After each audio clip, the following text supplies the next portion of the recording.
मेरे बॉस ने मुझे जानबूझकर टनल 972 में भेज दिया। एक ऐसी टनल जहां जो भी गया कभी वापस नहीं लौटा। मेरा साथी भी मुझे वहां अकेला छोड़कर ऊपर चला गया और गुस्से में मैंने अपनी एक्स पूरी ताकत से जमीन पर दे मारी, लेकिन अगले ही पल वह टूटकर अंधेरे में दूर जा गिरी। जैसे ही मैं उसे उठाने आगे बढ़ा, अचानक मेरे पैरों के नीचे एक रहस्यमयी पोर्टल खुल गया और मैं सीधे उसके अंदर गिर पड़ा। लेकिन उस पोर्टल के दूसरी तरफ ना कोई इंसान था, ना बाहर निकलने का रास्ता, सिर्फ जलता हुआ लावा, विशाल माउंटेन्स और मौत जैसा खामोश एक डंजन। एक ऐसी जगह जहां से वापस आना सिर्फ मुश्किल नहीं, नामुमकिन था। तो हेलो दोस्तों, मानवा स्क्रीन चैनल पर आप सभी का स्वागत है। अगर आप ऐसे ही खतरनाक और एडवेंचर से भरे मानवा एक्सप्लेन्स पसंद करते हो तो चैनल को सब्सक्राइब करना बिल्कुल मत भूलना। तो चलिए बिना देर किए वीडियो को शुरू करते हैं।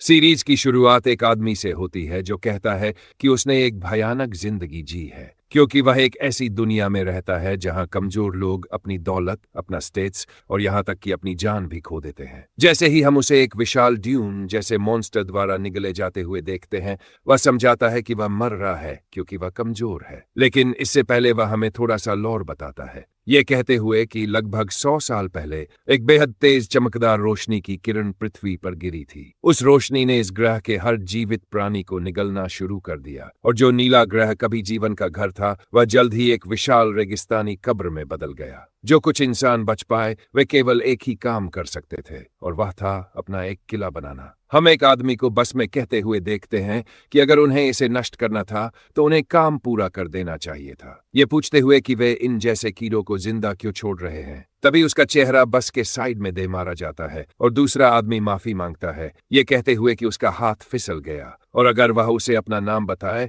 तो वह ठीक से माफी मांगेगा। वह आदमी बताता है कि उसका नाम जियोन है और दूसरा आदमी हंसते हुए पूछता है कि क्या उसे अपना सरनेम नहीं पता। फिर कहता है कि शायद इसलिए क्योंकि वह एक नाजायज औलाद है जिसे अपने बाप का पता नहीं। जियोन उसे घूरता है और वह आदमी हंसते हुए कहता है कि यह सच ही होगा। जियोन समझाता है कि वे माइंड बाउंड बस में है और यहाँ मौजूद हर इंसान में एक चीज समान होती है कि यहाँ कोई भी नाबालिग नहीं है। वह आदमी जियोन के कंधे पर हाथ रखता है, कहता है कि वे सब एक ही स्थिति में हैं, इसलिए उन्हें दोस्त बनना चाहिए और पूछता है कि वह किस जुर्म में पकड़ा गया। जियोन बताता है कि यहाँ हर कोई या तो क्रिमिनल है या भगोड़ा और हमेशा यही दो विकल्प होते हैं। वह आदमी फिर पूछता है कि क्या वह असॉल्ट या फ्रॉड के लिए यहाँ है, लेकिन कहता है कि अगर उसे अंदाजा लगाना पड़े तो कुछ और ही होगा। तभी जियोन उसे घूंसा मार देता है। वह आदमी जमीन पर गिर जाता है और जियोन कहता है कि वह पूरी तरह गलत है और अगर वह जानना चाहता है तो वह यहाँ मर्डर के लिए है। वह अपना मुक्का तैयार करता है और उसे बुरी तरह पीटना शुरू कर देता है। वह कहता है कि तकनीकी रूप से उसने किसी इंसान को नहीं मारा, क्योंकि नियो सोल में केवल वही लोग इंसान कहलाते हैं जिनके पास ताकत होती है। यह कोई खास बात नहीं है। उस समय एक चूहा उसके सामान को चुराने आया था और मर गया, लेकिन उसे नहीं पता था कि वह एक पालतू चूहा था। जैसे ही वह आदमी खून से लथपथ होकर बताता है कि उसके भाई का नाम ली जिरोयांग है और अब जियोन मारा जाएगा, यह सुनकर जियोन डर जाता है। वह समझाता है कि अगर ताकत वाले लोग इंसान हैं तो अवेकनर्स भगवान होते हैं जो उनसे भी ऊपर होते हैं। उसके जैसा एक मामूली चूहा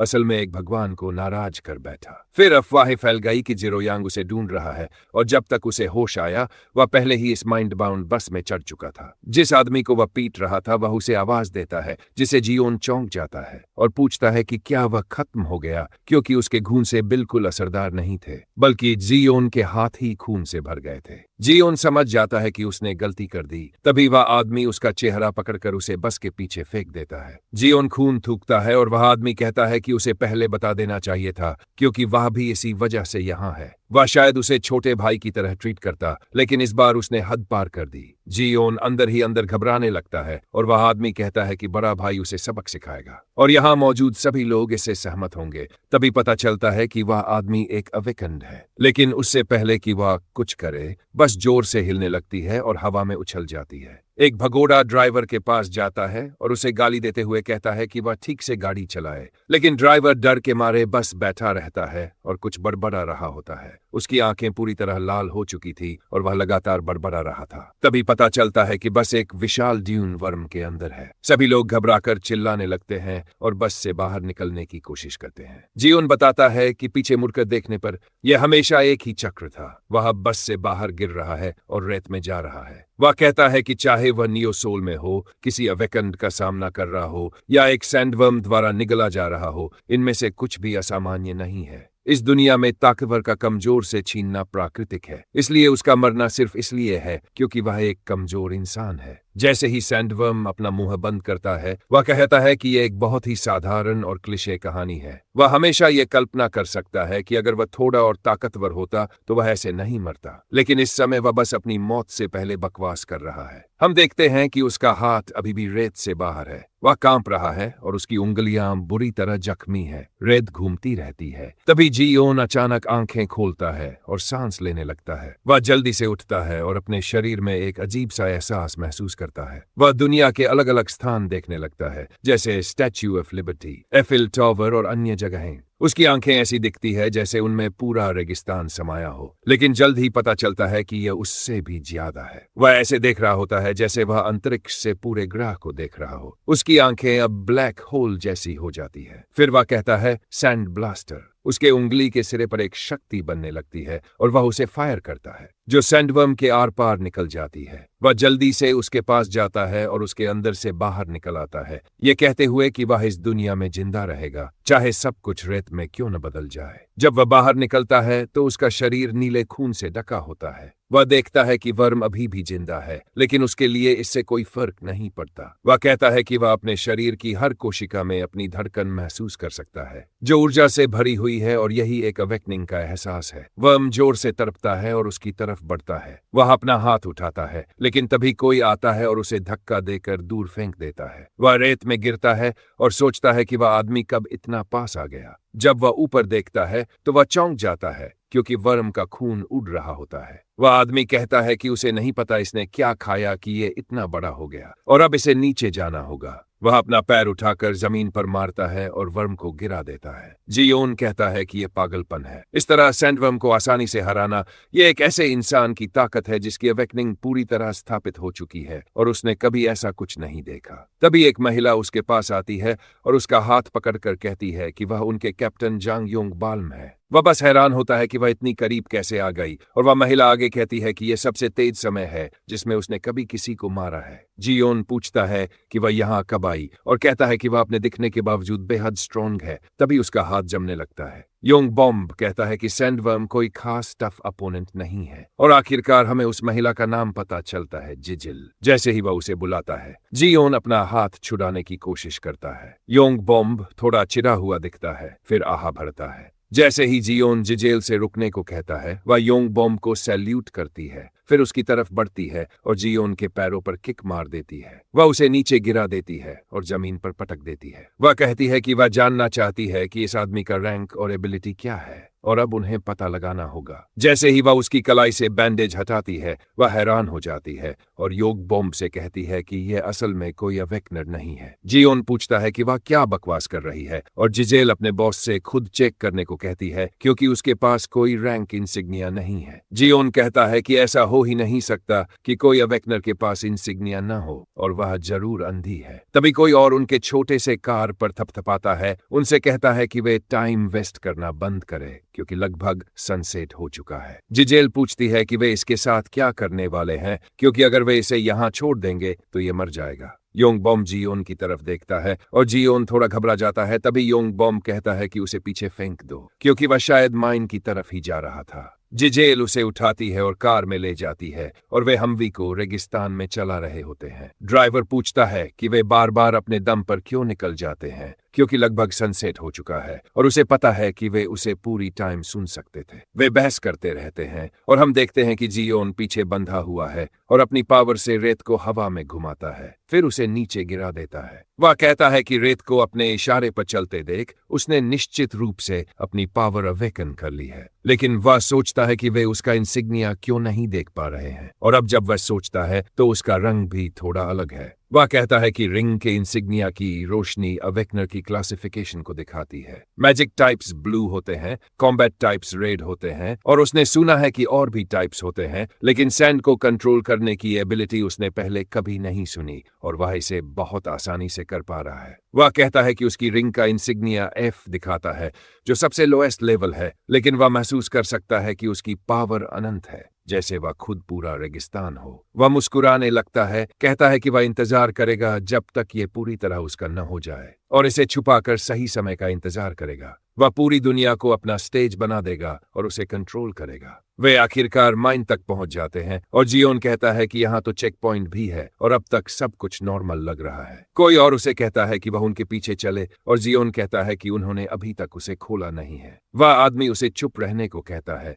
नहीं तो वह उसका मुंह टेप कर देगा। जैसे ही वे उसे ले जाते हैं, योंग बॉम्ब कहता है कि कुछ तो गड़बड़ है। जिजेल पूछती है कि क्या, इसलिए क्योंकि वह अकेला सर्वाइवर है और शायद यह सिर्फ किस्मत थी, इसलिए उसे ज्यादा सोचना नहीं चाहिए। लेकिन योंग बॉम्ब कहता है कि यह किस्मत नहीं थी, क्योंकि उसने वर्म का डैमेज देखा है और वह सोच रहा है कि उस आदमी का मामला आखिर है क्या। उसे कम से कम उसका नाम तो पूछना चाहिए था, क्योंकि उसे लगता है कि उनकी राहें फिर कभी टकराएंगी। हम देखते हैं कि माइन के अंदर एक पूरा शहर है और यह उम्मीद से कहीं ज्यादा नॉर्मल दिखता है। यहाँ तक कि जियोन भी कहता है कि उसने सोचा था कि यहाँ सिर्फ टनल्स होंगी, लेकिन ऐसा लगता है कि लोग सच में यहाँ रहते हैं। वह आदमी फिर से उसे चुप रहने को कहता है और कहता है कि उसे सुपरवाइजर के आने तक शांत रहना होगा। जियोन पूछता है कि क्या वे सच में उसे ऐसे ही छोड़ने वाले हैं। वह आदमी पूछता है कि क्या वह अपने सिर में गोली चाहता है जाने से पहले। जियोन कहता है नहीं, लेकिन वह जानना चाहता है कि उसे कैसे पता कि वह यहाँ कुछ नहीं करेगा। वह आदमी कहता है कि वह जो चाहे कर ले,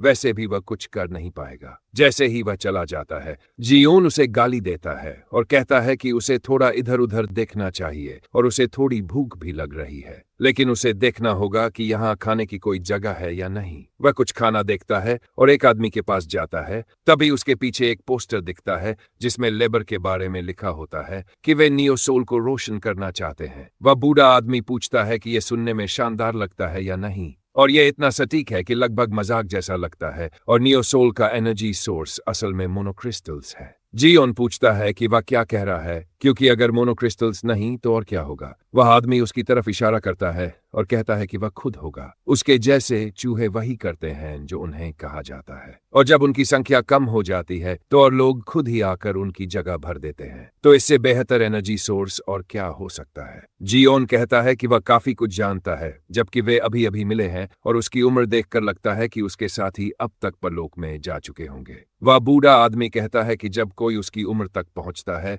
तो उसे हर चीज में दिलचस्पी होने लगती है। फिर वह पूछता है कि सैंडवर्म के अंदर कैसा लगा, और क्या ऐसा लगा जैसे वह अपनी मां के गर्भ में वापस चला गया हो। जियोन पूछता है कि क्या अफवाहें इतनी जल्दी फैल गई, और बूढ़ा आदमी उसे मूर्ख कहता है, ये कहते हुए कि जल्द ही वह चाहेगा कि वह सैंडवर्म का बन जाता, क्योंकि ये कोई ऐसी जगह नहीं है जहां वह बस सुरक्षित समझकर भागकर आ सकता है। जियोन पूछता है कि वह क्या कह रहा है। वह यहाँ पैसे कमाने आया है। बूढ़ा आदमी कहता है कि यही है। वह कहता है कि वह उसे कुछ दिलचस्प दिखाएगा और उसे उनके पीछे देखने को कहता है। जैसे ही हम एक पूरी ट्रे देखते हैं जो डिब्बों से भरी हुई है, जियोन पूछता है कि वह यह सारा कचरा क्यों देख रहा है। बूढ़ा आदमी कहता है कि ये चीजें उसने सालों में एक एक करके इकट्ठा की है। आखिर में वह कहता है कि यह उन मूर्खों का अंतिम अंजाम है जो यहाँ आए थे। जो भी यहाँ आता है शुरुआत में माइन में जाने से बचने की कोशिश करता है, क्योंकि क्रिस्टल माइन ठीक वैसी ही जगह है। सोचते हैं कि अगर अंदर गए तो मर जाएंगे। वे जितना हो सके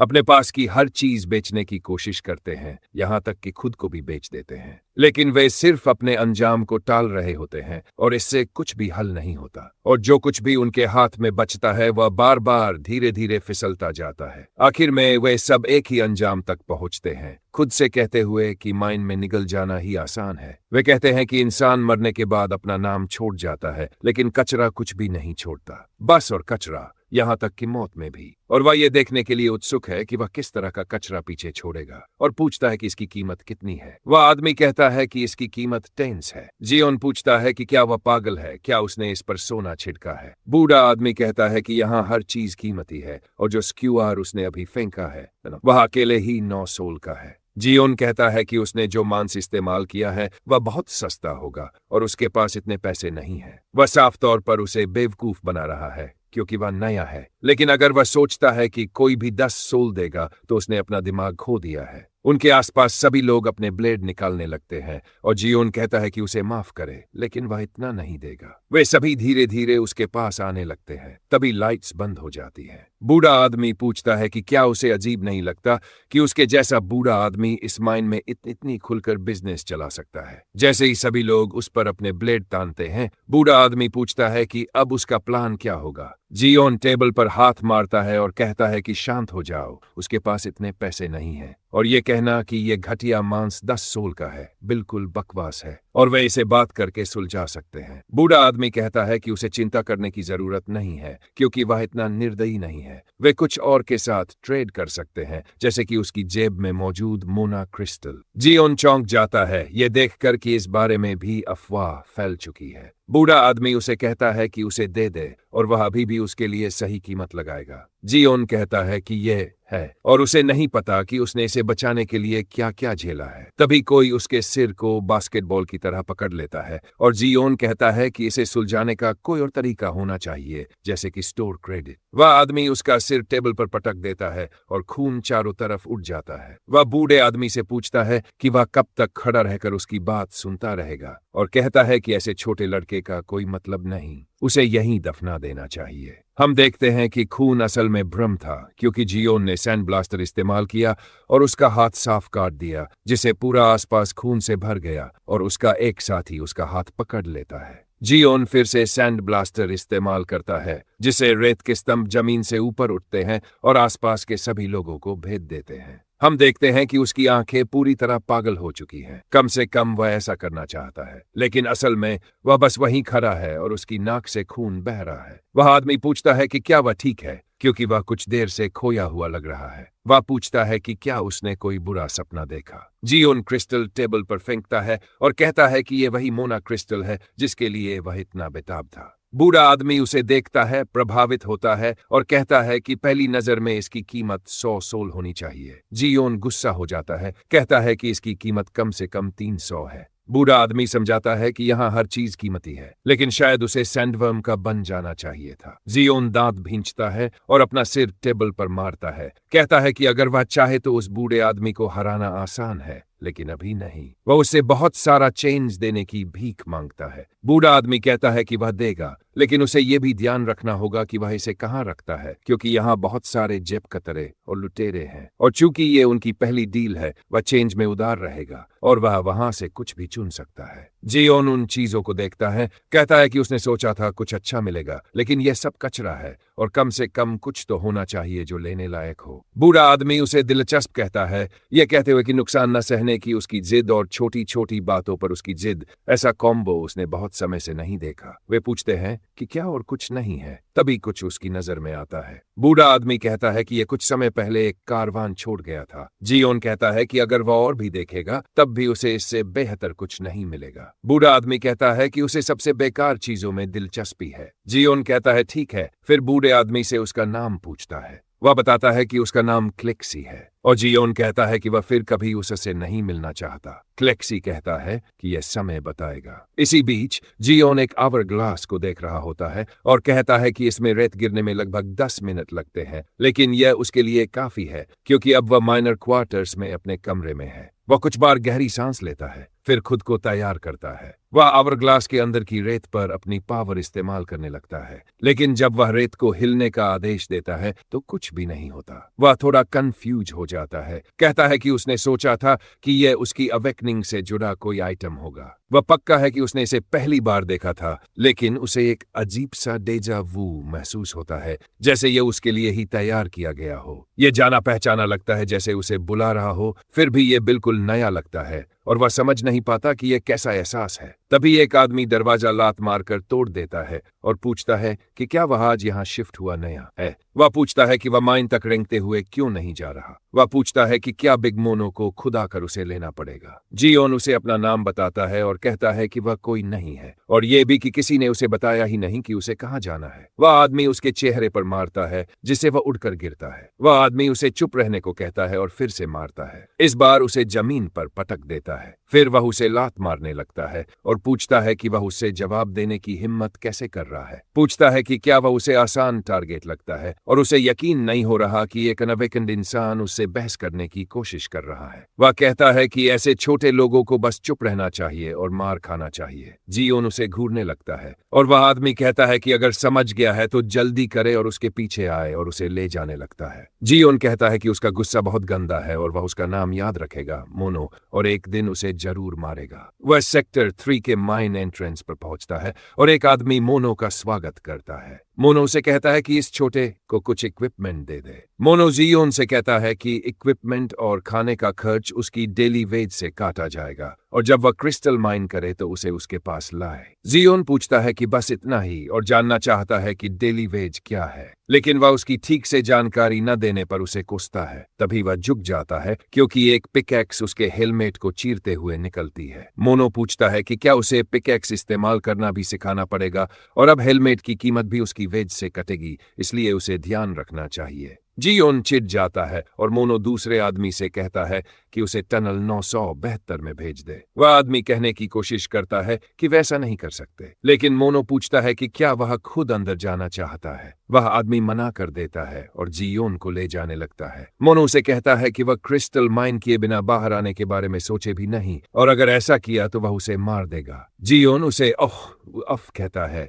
लेकिन साथ में कहता है जी सर। हम फिर माइन में होते हैं और उन्हें ब्रिज पर चलते हुए देखते हैं। वह आदमी कहता है कि उसकी किस्मत खराब है कि वह उस दिन आया जब मोनो जुआ खेलकर सब कुछ हार गया। जियोन पूछता है कि क्या यहाँ जुआ खाना भी है। वह आदमी कहता है कि बिल्कुल, प्रोस्टिट्यूशन, बूज और ड्रग्स सब कुछ शहर जैसा ही है। जियोन कहता है कि मोनो जैसे बेवकूफों के साथ बिजनेस तो खूब चल रहा होगा। वह आदमी हंसता है और कहता है कि वह काफी बोल्ड है। जियोन कहता है कि पिकैक्स ड्यूटी तो बहुत खराब होने वाली है और सच कहे तो उसकी स्किन बेबी जैसी है, इसलिए उसे जल्दी चोट लगती है। वह आदमी कांपने लगता है और कहता है कि उसे चोट लगने की चिंता करने की जरूरत नहीं है क्योंकि यहाँ कभी कोई घायल नहीं हुआ, एक भी नहीं। जियोन कहता है कि इसका मतलब वे आखिरकार पहुंच गए हैं। जैसे ही एलिवेटर रुकता है हम टनल 972 देखते हैं। वह कहता है कि उसे बस कुछ मोना क्रिस्टल माइन करने हैं और वापस लाना है। पूछता है कि क्या वह सही है। फिर वह आदमी से कहता है कि वह जल्द वापस आ जाएगा। वह आदमी कहता है कि वह वापस नहीं आएगा। यहाँ दर्जनों लोग पहले ही गायब हो चुके हैं। उसे खुद नहीं पता कि वे मरे या क्या हुआ, कोई कारण भी नहीं जानता। वह माफी मांगता है, लेकिन उसे धन्यवाद देता है कि वह उस जगह में जा रहा है जहाँ कोई और नहीं जाना चाहता था।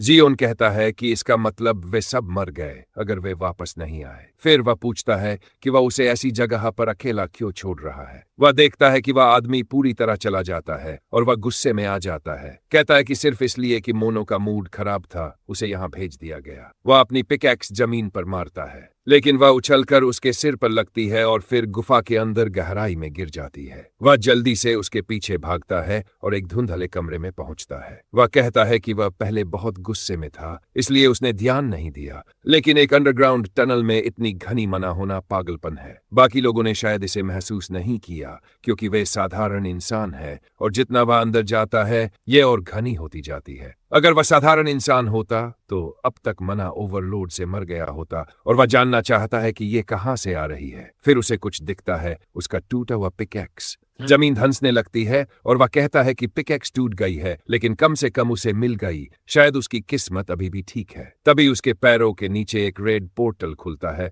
और वह डर के मारे आंखें बड़ी कर लेता है और चिल्लाता है कि ये क्या है, क्या ये पोर्टल है। उसका हेलमेट सिर से गिरता है और पिकैक्स के पास उछलता है जो टूटी हुई पिक पर रोशनी डालता है। हमें उसका बचपन का फ्लैशबैक दिखता है जहां लोग कह रहे हैं कि वह जल्द मर जाएगा क्योंकि उसके माता पिता ने उसे छोड़ दिया, इसलिए कोई कुछ नहीं कर सकता। जियोन सोचता है कि उसने कैसी जिंदगी चाही थी। वह बस चाहता था कि उसे भूखा न रहना पड़े और उसे हर जगह पीटा न जाए, इसलिए वह चोरी करने लगा क्योंकि वह थोड़ा सपने देखना चाहता था। इसी तरह उसने गलती से उस आदमी को मार दिया और डर के मारे भागना पड़ा। वह बस एक ऐसी जिंदगी चाहता था जहां उसे मरने की चिंता न करनी पड़े और उसके लिए इसका मतलब एक सामान्य जीवन था, बस इतना ही। तभी कुछ पत्थर उसके सिर पर गिरते हैं और वह होश में आता है। पूछता है कि यहाँ इतना गर्म क्यों है। वह जल्दी समझ जाता है कि उसके नीचे राख है और गर्मी से पसीना बहता रहता है। वह कहता है कि अगर वह पोर्टल में गिरा है तो इसका मतलब एक ही है कि वह एक डंजन के अंदर आ गया है। हम उसके सामने एक विशाल ज्वालामुखी जैसा दृश्य देखते हैं। तभी एक पत्थर उसके सामने उछलता है और वह उसे पकड़ लेता है। जैसे ही वह उसका हाथ जलाने लगता है,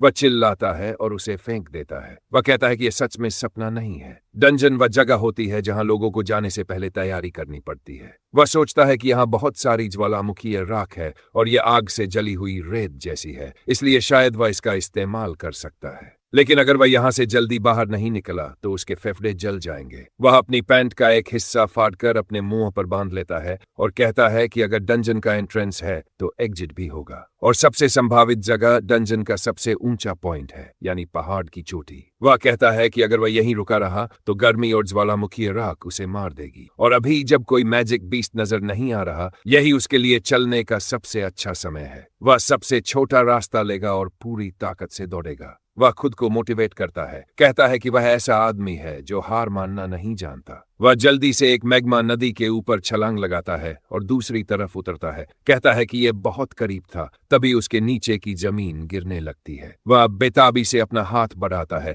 और किसी तरह चट्टान के किनारे को पकड़ लेता है और कहता है कि लावा उसे कभी डरा नहीं सकता। वह जल्दी से ऊपर चढ़ता है और हाँफने लगता है। हम देखते हैं कि वह चिढ़ जाता है और जमीन पर मुक्के मारने लगता है। वह चिल्लाता है कि जैसे ही वह यहां से बाहर निकलेगा वह उस कमीने मोनो को मार देगा। उसका गुस्सा माहौल को और गर्म कर रहा है, लेकिन वह खुद को याद दिलाता है कि उसे जिंदा रहना है, यहां से निकलना है और वापस जाना है। और अगर वह बस 4 और छलांग लगा ले तो वह पहाड़ के नीचे तक पहुंच जाएगा। वह खुद से कहता है कि वह रुक नहीं सकता, उसे सोचना छोड़कर आगे बढ़ना होगा। उसकी जिंदगी ऐसी जगह खत्म नहीं हो सकती और वह ऐसा होने नहीं देगा। जैसे ही वह अगली छलांग लगाता है, एक विशाल मॉन्स्टर लावा से निकलता है और उसे पूरा निगल जाता है। फिर वापस नीचे चला जाता है जैसे कुछ हुआ ही न हो। लेकिन हम देखते हैं कि थोड़ा सा रेत हवा में उड़ता है और जलने लगता है। पता चलता है कि जियोन ने अपनी वर्कर जैकेट का इस्तेमाल करके खुद को हवा में तैराया था। वह पूछता है कि कितनी गर्मी है कि ज्वालामुखी राख भी पिघल रही है। उसे पहले से अंदाजा था, लेकिन वह सच में इसे कंट्रोल कर सकता है और इसने उसकी जान बचाई। लेकिन उसकी पकड़ कमजोर है और वह जल्दी से जमीन पर गिर जाता है। वह कहता है कि यह बहुत ज्यादा गर्म है, यह वातावरण मैजिक बीस्ट से भी ज्यादा खतरनाक है। उसकी नाक के अंदर के रास्ते गर्मी और राख से जल चुके हैं और वह सांस नहीं ले पा रहा। जैसे जैसे उसका दिमाग खाली होने लगता है, वह पूछता है कि क्या वह ऐसे ही मर जाएगा, लेकिन वह अपनी पकड़ मजबूत करता है और कहता है कि उसे जिंदा रहने की कसम खाए अभी 1 मिनट भी नहीं हुआ और वह लगभग मरने वाला है। उसकी अभी तक कोई गर्लफ्रेंड भी नहीं हुई और इस तरह मरना उसके लिए गलत होगा। वह अपने पैरों को फैलाता है और ज्वालामुखी राख को घुमाने लगता है। वह कहता है कि उसे नरक के राजा से माफी है, लेकिन उसे उसके बजाय एक बड़े मगरमच्छ से ही काम चलाना पड़ेगा। जैसे ही वह उसकी तरफ दौड़ता है, वह चिल्लाता है। तभी कोई कहता है कि उसके पास काफी दिलचस्प एबिलिटी है। जियोन इधर उधर देखता है, कंफ्यूज होकर पूछता है कि क्या वह नरक का राजा है, लेकिन वह आवाज कहती है कि उसका रेत को कंट्रोल करना सच में दिलचस्प है। जियोन ऊपर देखता है हैरान होकर, क्योंकि एक बूढ़ा आदमी सीधे उसकी तरफ उड़ते हुए आ रहा है। वह आदमी मुस्कुराता है और जियोन पूछता है कि यह बूढ़ा ऊपर क्या कर रहा है। वह बूढ़ा अपनी पीठ से तलवार निकालता है और ज्यादा मुस्कुराता है और अपनी स्पीड बढ़ाने लगता है। जियोन महसूस करता है कि कुछ आने वाला है। तभी वह आदमी कई बार साउंड बैरियर तोड़ता हुआ मगरमच्छ के सिर पर वार करता है। टक्कर इतनी जोरदार होती है कि जमीन का बड़ा हिस्सा नष्ट हो जाता है और मैग्मा हर तरफ उड़ने लगता है। सिर्फ हवा का दबाव ही जियोन के लिए सहना मुश्किल हो जाता है और वह घुटनों पर गिर जाता है। वह कहता है कि उसे कुछ सुनाई नहीं दे रहा, उसके कान के पर्दे फट चुके लगते हैं। वह सोचता है कि आखिर हो क्या रहा है और क्या वह मॉन्स्टर सच में मर गया। जब वह ऊपर देखता है तो देखता है कि वह 2 हिस्सों में कटा हुआ है और बूढ़ा आदमी उसके सामने खड़ा है। जियोन समझ जाता है कि वह अलग है। वह सिर्फ एक स्ट्रॉन्ग अवेकनर नहीं है, बल्कि एक बिल्कुल अलग स्तर का अस्तित्व है। वह बूढ़ा आगे बढ़ता है और जमीन तोड़ता है, पूछता है कि वह क्या है। बेशक वह उसका नाम पूछ रहा है और उसे 3 तक गिनने से पहले जवाब देना होगा। जैसे ही वह आगे बढ़ता है, वह गिनती शुरू करता है और जब वह 1 पर पहुंचता है, वह सीधे जियोन के सामने खड़ा होता है। नीचे देखते हुए कहता है कि समय खत्म। जियोन कंफ्यूज होकर उसे देखता है, सोचता है कि वह क्या कह रहा है, क्योंकि उसके कान दर्द कर रहे हैं और वह कुछ सुन नहीं पा रहा। बूढ़ा आदमी फिर भी पूछता है कि वह कौन है। वह कहता है कि अगर वह नहीं बोलेगा तो मर जाए। तभी जियोन को फिर से सुनाई देने लगता है और वह सिर्फ मर जाओ सुनता है। जियोन उसे रुकने को कहता है कि उसे नहीं पता क्या हो रहा है, लेकिन वह अपनी जान की भीख मांगता है। बूढ़ा आदमी कहता है कि लगता है वह गूंगा नहीं है और फिर से उसका नाम पूछता है। जियोन उसे अपना नाम बताता है और बूढ़ा आदमी हंसता है, कहता है कि उसका नाम एक बेवकूफ के लिए सही है। जियोन कहता है कि अगर वह उसका नाम जज कर रहा है तो उसे अपना नाम भी पता होना चाहिए। बूढ़ा आदमी उसके पीछे की चट्टान को काट देता है और अपनी तलवार उठाकर कहता है कि उसका नाम डेओडिन है, यही उसका नाम है। जियोन पूछता है कि वह अभी क्या कर रहा है। डेओडिन पूछता है कि उसका क्या मतलब है। जियोन कहता है कि वह जानना चाहता है कि वह उसे बेवकूफ क्यों कह रहा है और उसे धमका क्यों रहा है। वह उसका शुक्रगुजार है कि उसने उसे बचाया,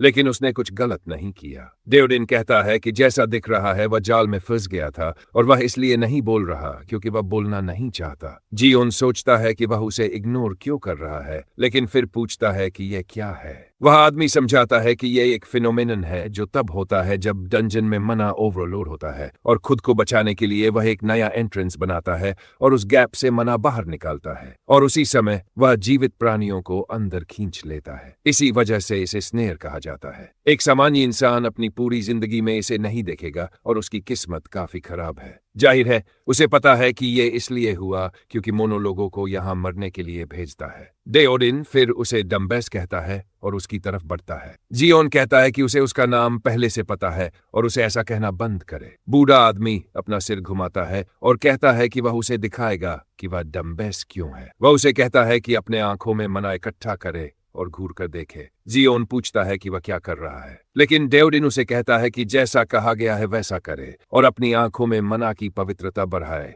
और कल्पना करे कि वह अपनी आंखों से नहीं बल्कि मना से देख रहा है और इसे महसूस करे। जैसे ही वह ऐसा करता है उसे कुछ दिखता है। वह हैरान होकर पूछता है कि यह क्या है और बूढ़ा आदमी कहता है कि लगता है वह आखिरकार इसे देख सकता है। यह एक मॉन्स्टर है जिसके पास क्लोकिंग एबिलिटी है और अनजान शिकार बिना जाने ही मर जाते हैं। ठीक उसी की तरह यही वह चट्टान थी जिसे उसने पहले काटा था। जियोन यकीन नहीं कर पाता कि ऐसी चीज उसके सामने ही थी और उसे कोई प्रेजेंस या खतरा महसूस नहीं हुआ। अगर यह बूढ़ा आदमी नहीं होता तो वह बिना कुछ जाने मर जाता। 2 बार उसकी जान बचाने के बाद वह सोचता है कि यह आदमी कितना स्ट्रांग है और पूछता है कि वह असल में है कौन। बूढ़ा आदमी कहता है कि वह सच में डम्बेस है क्योंकि उसने पहले ही बताया था कि उसका नाम डेओडिन है। जियोन कहता है कि वह जानना चाहता है कि वह कौन है जिसके पास इतनी पावर है और वे आखिर है कहाँ। बूढ़ा आदमी कहता है कि ये एक डंजन है और यह उसका हंटिंग ग्राउंड है। जियोन पूछता है कि उसका क्या मतलब है और डेओडिन कहता है कि मतलब वही है जो सुनाई देता है, लेकिन उसकी पहचान के लिए उसे अपनी आंखों का इस्तेमाल करके खुद देखना चाहिए। वह क्रायोन शब्द कहता है, फिर उसका शरीर धड़कने लगता है और हर तरफ वाइब्रेशन फैलने लगते हैं। जियोन अपने कान बंद कर लेता है और पूछता है कि वह क्या कर रहा है। जैसे ही पक्षी उनकी तरफ उड़ने लगते हैं जियोन डर जाता है। तभी डेओडिन उसे आवाज देता है और कहता है कि अगर उसमें थोड़ी भी कीमत है तो उसे खुद अपने दम पर जिंदा रहना होगा। जियोन एक पक्षी के हमले से बचता है और पूछता है कि वे इतने तेज क्यों हैं। वह दूसरे हमले से भी बचता है, लेकिन हल्का सा कट लग जाता है और उसके पैर पर भी चोट लगती है। जियोन कहता है कि वे पागलों की तरह इधर उधर उड़ रहे हैं और इतने तेज हैं कि वह भाग भी नहीं सकता, लेकिन वे सिर्फ उसके बाएं तरफ ही हमला कर रहे हैं। वह अपना हाथ उठाता है और सैंड ब्लास्टर चलाता है, लेकिन वे उसे आसानी से बचा लेते हैं। 4 पक्षी एक साथ उस पर हमला करते हैं। वह कहता है कि न उसकी रेत और न ही उसकी आंखें उनका पीछा कर पा रही हैं, और अगर वह ऐसे ही रहा तो वह निश्चित रूप से मर जाएगा। डेओडिन पहले ही उसकी जान 2 बार बचा चुका है और अगर वह यहाँ मर गया तो वह सच में बेकार है। वह कहता है कि उसे ऐसा तरीका ढूंढना होगा जिससे वह उन दुश्मनों को देख सके जिन्हें उसकी आंखें फॉलो नहीं कर सकती। अगर वह यहाँ ऐसे ही मर गया तो वह सच में डम्बेस होगा। उसे याद आता है जब बूढ़े आदमी ने कहा था कि वह उसे दिखाएगा कि वह डम्बेस क्यों है, और उसे अपनी आंखों में मना फोकस करने को कहा था, उसकी पवित्रता बढ़ाने को और आंखों के बजाय मना से देखने को कहा था। जैसे ही वह ऐसा करता है पक्षी फिर से हमला करते हैं, लेकिन इस बार वह उनके हमलों को पढ़ पाता है और ज्वालामुखी राख से अपने चारों तरफ एक बैरियर बनाता है और उन्हें मारने लगता है। वह कहता है कि वह मॉन्स्टर्स की मना को महसूस कर रहा है और अपनी आंखों की जगह मना से देख रहा है। जब मॉन्स्टर की मना उसके पास आती है तो वह सबसे छोटे डिस्टेंस से काउंटर अटैक करता है। वह सोचता है कि शायद डेओडिन ने यह पहले से देख लिया था और जानता था कि उसे यह स्किल चाहिए होगी। वह सोचता है कि यह बूढ़ा आदमी आखिर है क्या, जबकि वह कई मगरमच्छ जैसे मॉन्स्टर्स से लड़ रहा है। डेओडिन हंसता है, कहता है कि यह मजेदार है और काफी समय बाद वह इतना उत्साहित हुआ है। वह पूरे इलाके को तबाह करते हुए अपनी मुट्ठी में ओरा जमा करता है और आगे पंच मारता है जिससे सामने की हर चीज कट जाती है। उसके इस जबरदस्त पंच के तुरंत बाद एक विशाल राइनो उसकी तरफ दौड़ता है और डे ओडिन कहता है कि यह अफसोस की बात है और पीछे की तरफ वार करके उसे 2 हिस्सों में काट देता है। वह कहता है कि यह दुख की बात है क्योंकि वह अभी अभी गर्म होना शुरू हुआ था, लेकिन इन डंजन में बहुत कम मॉन्स्टर्स है और उसके समय में इससे कहीं ज्यादा थे। जियोन कहता है कि यह पागलपन है और उसे मॉन्स्टर्स पर भी तरस आ रहा है कि उन्हें इतनी आसानी से मार दिया जा रहा है। यह इतना अजीब है कि उसे समझ नहीं आ रहा क्या कहे, लेकिन लगता है कि अब कोई मॉन्स्टर बाकी नहीं है। कम से कम वह यही उम्मीद करता है, लेकिन उसे पता है कि यह सच होने के लिए बहुत अच्छा है। जैसे ही जमीन हिलने लगती है वह कहता है कि उसे पता था। कुछ ज्वालामुखी से बाहर निकलता है और जोर से चिल्लाता है। ये डर से जियोन को जकड़ देता है और वह जमीन पर गिरकर उल्टी करने लगता है और पूछता है कि अभी क्या था। डेओडिन कहता है कि वह बॉस की गर्जना थी। जियोन पूछता है कि वह क्या है और डेओडिन समझाता है कि हर डंजन में एक फाइनल बॉस होता है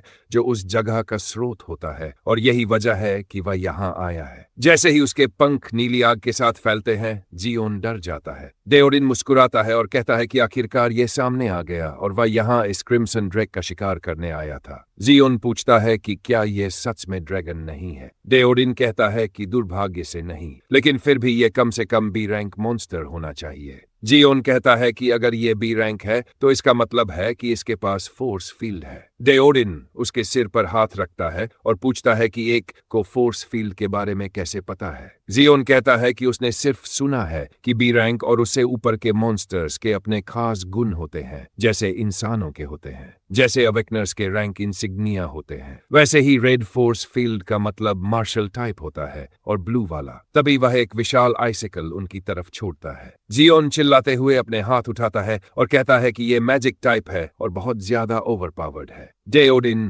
क्रॉस इम्पैक्ट का इस्तेमाल करता है और जियोन वहीं खड़ा रह जाता है जैसे वह जम गया हो। वह कहता है कि उसका कॉमन सेंस और अब तक का उसका एक्सपीरियंस इस बूढ़े गीजर की पावर के सामने पूरी तरह बेकार है। जैसे ही वह सीधे ड्रेक की तरफ उड़ता है, उसके वार उसके सिर को जमीन पर पटक देते हैं। ड्रेक अपना पंजा पीछे खींचता है और सीधे उस पर हमला करता है, लेकिन वह उस हमले को डिफ्लेक्ट कर देता है। लेकिन जाहिर है वह सिर्फ एक फेंट था, क्योंकि वह उसे पकड़ लेता है और उसके सामने ही एक ब्रीथ अटैक तैयार करने लगता है। डेओडिन मुस्कुराता है और उसका मुंह बंद कर देता है और हंसते हुए पूछता है कि क्या दर्द हो रहा है। वह ड्रेक से कहता है कि दर्द की चिंता न करे, क्योंकि वह खुद इसका अंत करेगा, क्योंकि आज उसका फ्यूनरल है। और वह एक और क्रॉस इम्पैक्ट सीधे उसके सीने पर मारता है। जियोन चिल्लाता है कि आज उसका भी फ्यूनरल होने वाला है और वह दोनों के हमलों से बचते हुए भाग रहा है। वह उन्हें पागल कहता है और कहता है कि जो भी समस्या है उसे बात करके सुलझा लेना चाहिए। वह जल्दी से पास की ज्वालामुखी राख को खींचता है और अपने चारों तरफ एक बैरियर बना लेता है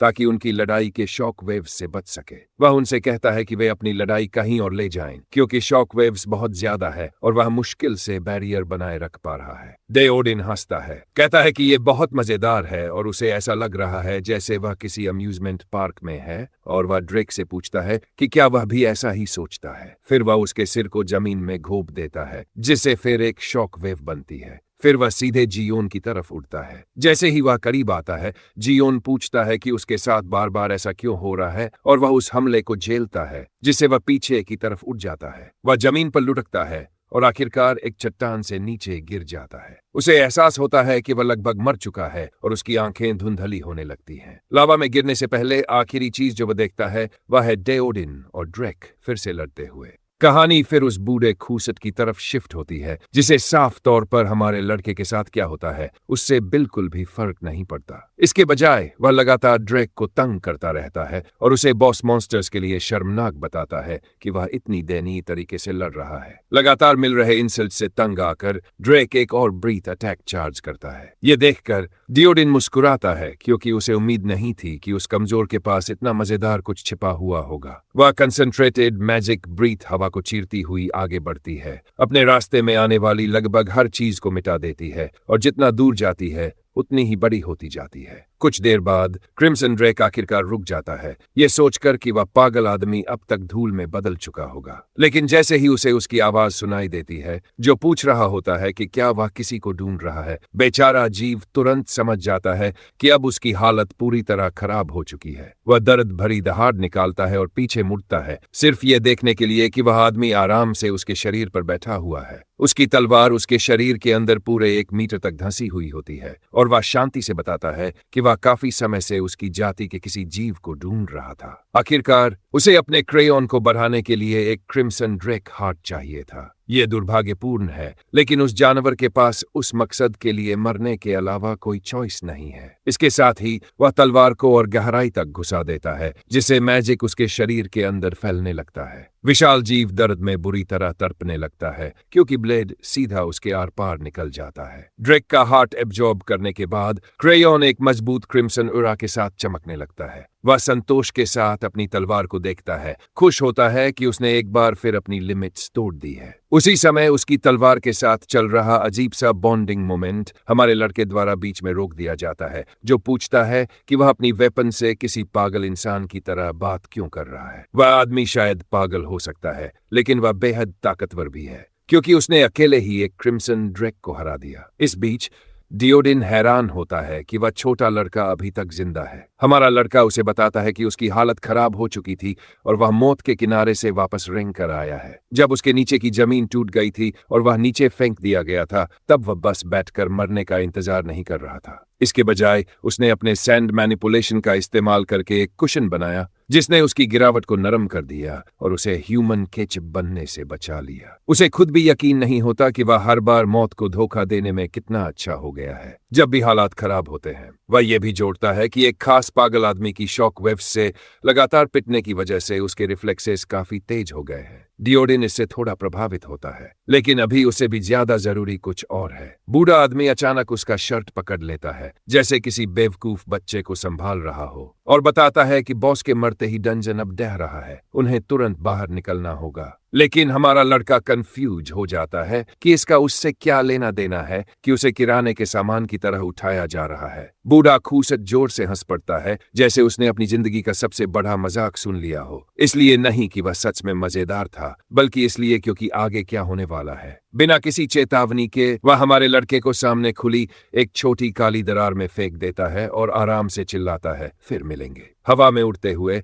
हमारा लड़का जितनी गालियां उसे आती है सब निकाल देता है और उसे उस कमीने पार्क मानहो से भी बदतर कहता है। अगले ही पल वह दूसरी तरफ बाहर थूक दिया जाता है, क्योंकि ब्लैक होल खुलता है और उसे कई बार रेत पर पटक देता है। मुंह से रेत थूकते हुए और पूरी तरह घबराया हुआ वह सोचता है कि आखिर अब वह कहां आ गया है। डियोडिन शांति से समझाता है कि वे सतह पर हैं। जब किसी डंजन बॉस को हराया जाता है तो बाहर जाने के लिए दरारें खुल जाती हैं। ये सुनते ही वह तुरंत शिकायत करने लगता है कि वे लोग आराम से चलकर बाहर आ सकते थे, बजाय उसे कचरे की तरह फेंकने के। बूढ़ा आदमी आखिरकार अपना धैर्य खो देता है और एक बात साफ कर देता है। वह मानता है कि लड़के की सैंड पावर्स वास्तव में काफी उपयोगी हैं, लेकिन उसकी मौजूदा हालत में वह एक कुंद चाकू से भी ज्यादा बेकार है। इसी वजह से वह उसे 2 चॉइस देता है। वह दक्षिण की तरफ न्यू सोल सिटी जा सकता है और हमेशा की तरह एक बेकार इंसान बनकर जी सकता है, या फिर वह मजेदार रास्ता चुन सकता है। उसकी गाइडेंस में वह एक बेवकूफ इंसान से कहीं ज्यादा मजबूत और तेज इंसान बन जाएगा। जिन ये सुनकर चौंक जाता है और पूछता है कि आखिर उसका मतलब क्या है और उससे भी जरूरी, इसमें कितना समय लगेगा। बूढ़ा योद्धा साफ साफ कहता है कि उसे खुद नहीं पता, इसमें महीने, साल या यहाँ तक कि दशकों भी लग सकते हैं। भविष्य की भविष्यवाणी वह भी नहीं कर सकता। अपनी जिंदगी पूरी तरह बदल देने वाली चॉइस के सामने जिन वहीं खड़ा रह जाता है, ये समझ नहीं पाता कि क्या करे।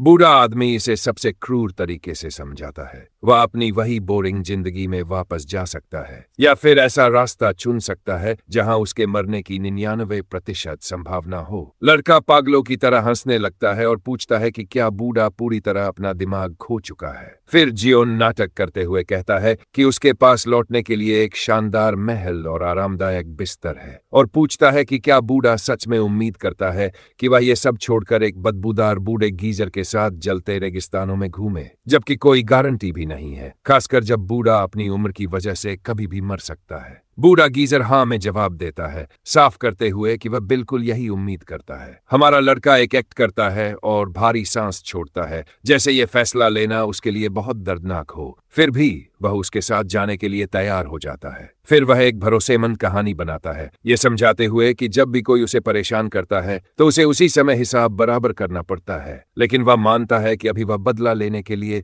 बहुत कमजोर है। वह आगे कहता है कि बूढ़ा आदमी भी उसकी बदले वाली लिस्ट में है, फिर उसकी ताकत की तारीफ करता है और कहता है कि उसने उससे ज्यादा मजबूत इंसान पहले कभी नहीं देखा। जिन यह भी जोड़ता है कि उसे नहीं लगता कि वह दोबारा कभी उससे ज्यादा ताकतवर किसी इंसान से मिलेगा। जैसे जैसे वह अपनी कॉन्फिडेंस और पॉजिटिव सोच के बारे में बोलता रहता है, बूढ़ा उसे बीच में रोककर मजाक उड़ाता है और पूछता है कि क्या इसका मतलब है कि वह जल्दी मरने के लिए कॉन्फिडेंट है। जिन इसे इनकार करता है और अपनी मुट्ठी भींचकर घोषणा करता है कि वह सबसे ज्यादा ताकतवर बनेगा। बूढ़ा गीजर जवाब देता है कि ऐसे एटीट्यूड के साथ वह सिर्फ जल्दी कब्र में जाने वाला है।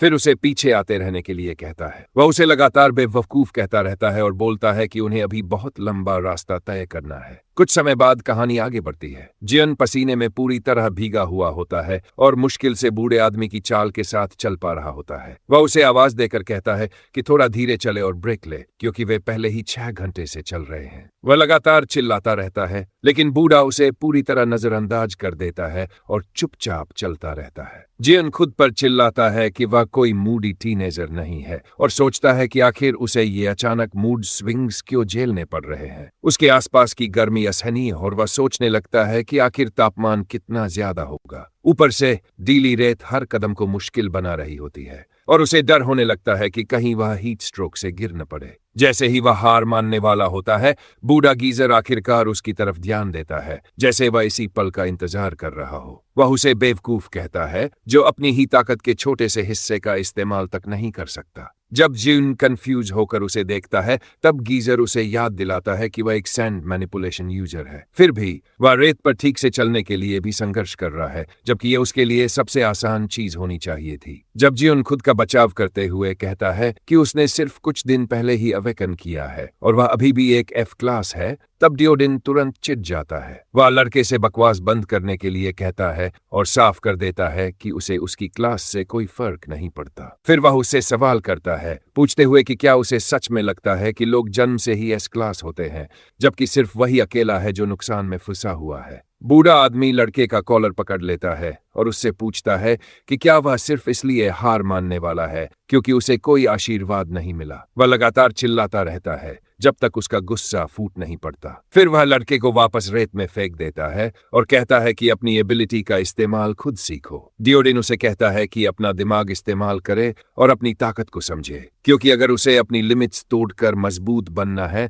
तो अपनी पावर को सबसे अच्छी तरह वही समझ सकता है। जैसे ही जून सोचने लगता है कि बूढ़ा आदमी शायद थोड़ा समझदार है, डियोडिन अचानक फिर से चिल्लाने लगता है और धमकी देता है कि अगर वह इसे समझ नहीं पाया तो मर जाएगा। जियन फिर से शुरुआत करता है और अपनी एबिलिटी पर ध्यान लगाता है। उसे पता है कि वह सिर्फ लगभग 5 मीटर तक की रेत को कंट्रोल कर सकता है। फिर वह स्थिति का विश्लेषण करता है और समझता है कि रेत सिर्फ टखनों तक गहरी है और अगर वह किसी तरह इसे फर्श जितना सॉलिड बना दे तो शायद चलते समय कम एनर्जी खर्च होगी। हमारा लड़का रेत को कंडेंस करके उसे सॉलिड बनाने की कोशिश करता है और आखिरकार वह सफल हो जाता है। जलते हुए रेगिस्तान में चलना अचानक उसके लिए बेहद आसान लगने लगता है। हालांकि उसे जल्दी ही एहसास होता है कि उसका बहुत ज्यादा मना खत्म हो रहा है और वह समझ जाता है कि वह इसे ज्यादा देर तक नहीं चला पाएगा। तब जियोन प्लान बी पर शिफ्ट करता है और मना को अपने पैरों में कंसंट्रेट करने की कोशिश करता है। ये भी हैरान करने वाली तरह से काम कर जाता है। उसे एनर्जी से भरा हुआ देखकर और बार बार कोशिश करते हुए देखकर बूढ़ा आदमी चुपके से मुस्कुराता है,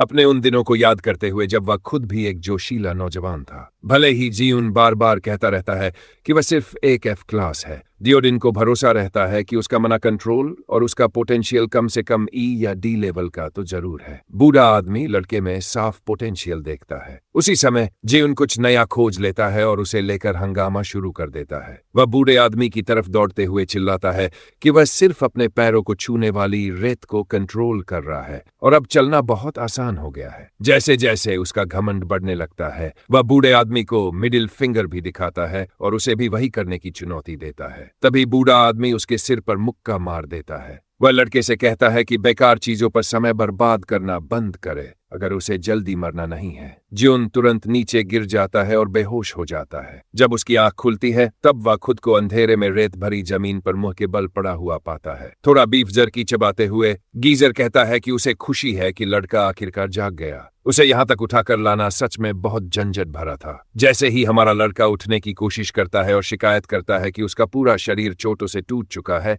बूढ़ा खूसेट उसकी तरफ जर्की का एक टुकड़ा फेंक देता है। फिर वह लड़के से कहता है कि उसके जवान दिनों की एक कहानी ध्यान से सुने। उसके अनुसार वे अच्छे दिन थे जब कमजोर होना मौत की वजह नहीं बनता था, बल्कि कमजोरों की रक्षा करना ताकतवर लोगों का महान कर्तव्य माना जाता था। लेकिन वह दुनिया अब बहुत पहले खत्म हो चुकी है और साफ दिखता है कि उसे उसकी कमी महसूस होती है। कहानी जल्दी खत्म हो जाती है और गुरु गीजर उससे कहता है कि अगर उसे मरने का शौक नहीं है तो उठ जाए। हमारा प्रोटैगोनिस्ट अपने शिक्षक की बात चुपचाप सुनता है, बिना पलटकर जवाब दिए। उसकी हैरानी के लिए बूढ़ा आदमी उसकी तरफ जर्की का एक और टुकड़ा फेंकता है। पुरानी कहानी सुनकर उसे एहसास होता है कि गीजर के पास वास्तव में काफी ज्ञान है। डियोडिन भले ही सूखे हुए पुराने अवशेष जैसा दिखता हो, लेकिन उसके पास दशकों या शायद सदियों का अनुभव है। उसे खाते हुए देखते समय वह एक दिलचस्प बात नोटिस करता है। इतने पुराने और घिसे हुए दांत होने के बावजूद बूढ़े आदमी को जर्की खाने में कोई दिक्कत नहीं होती।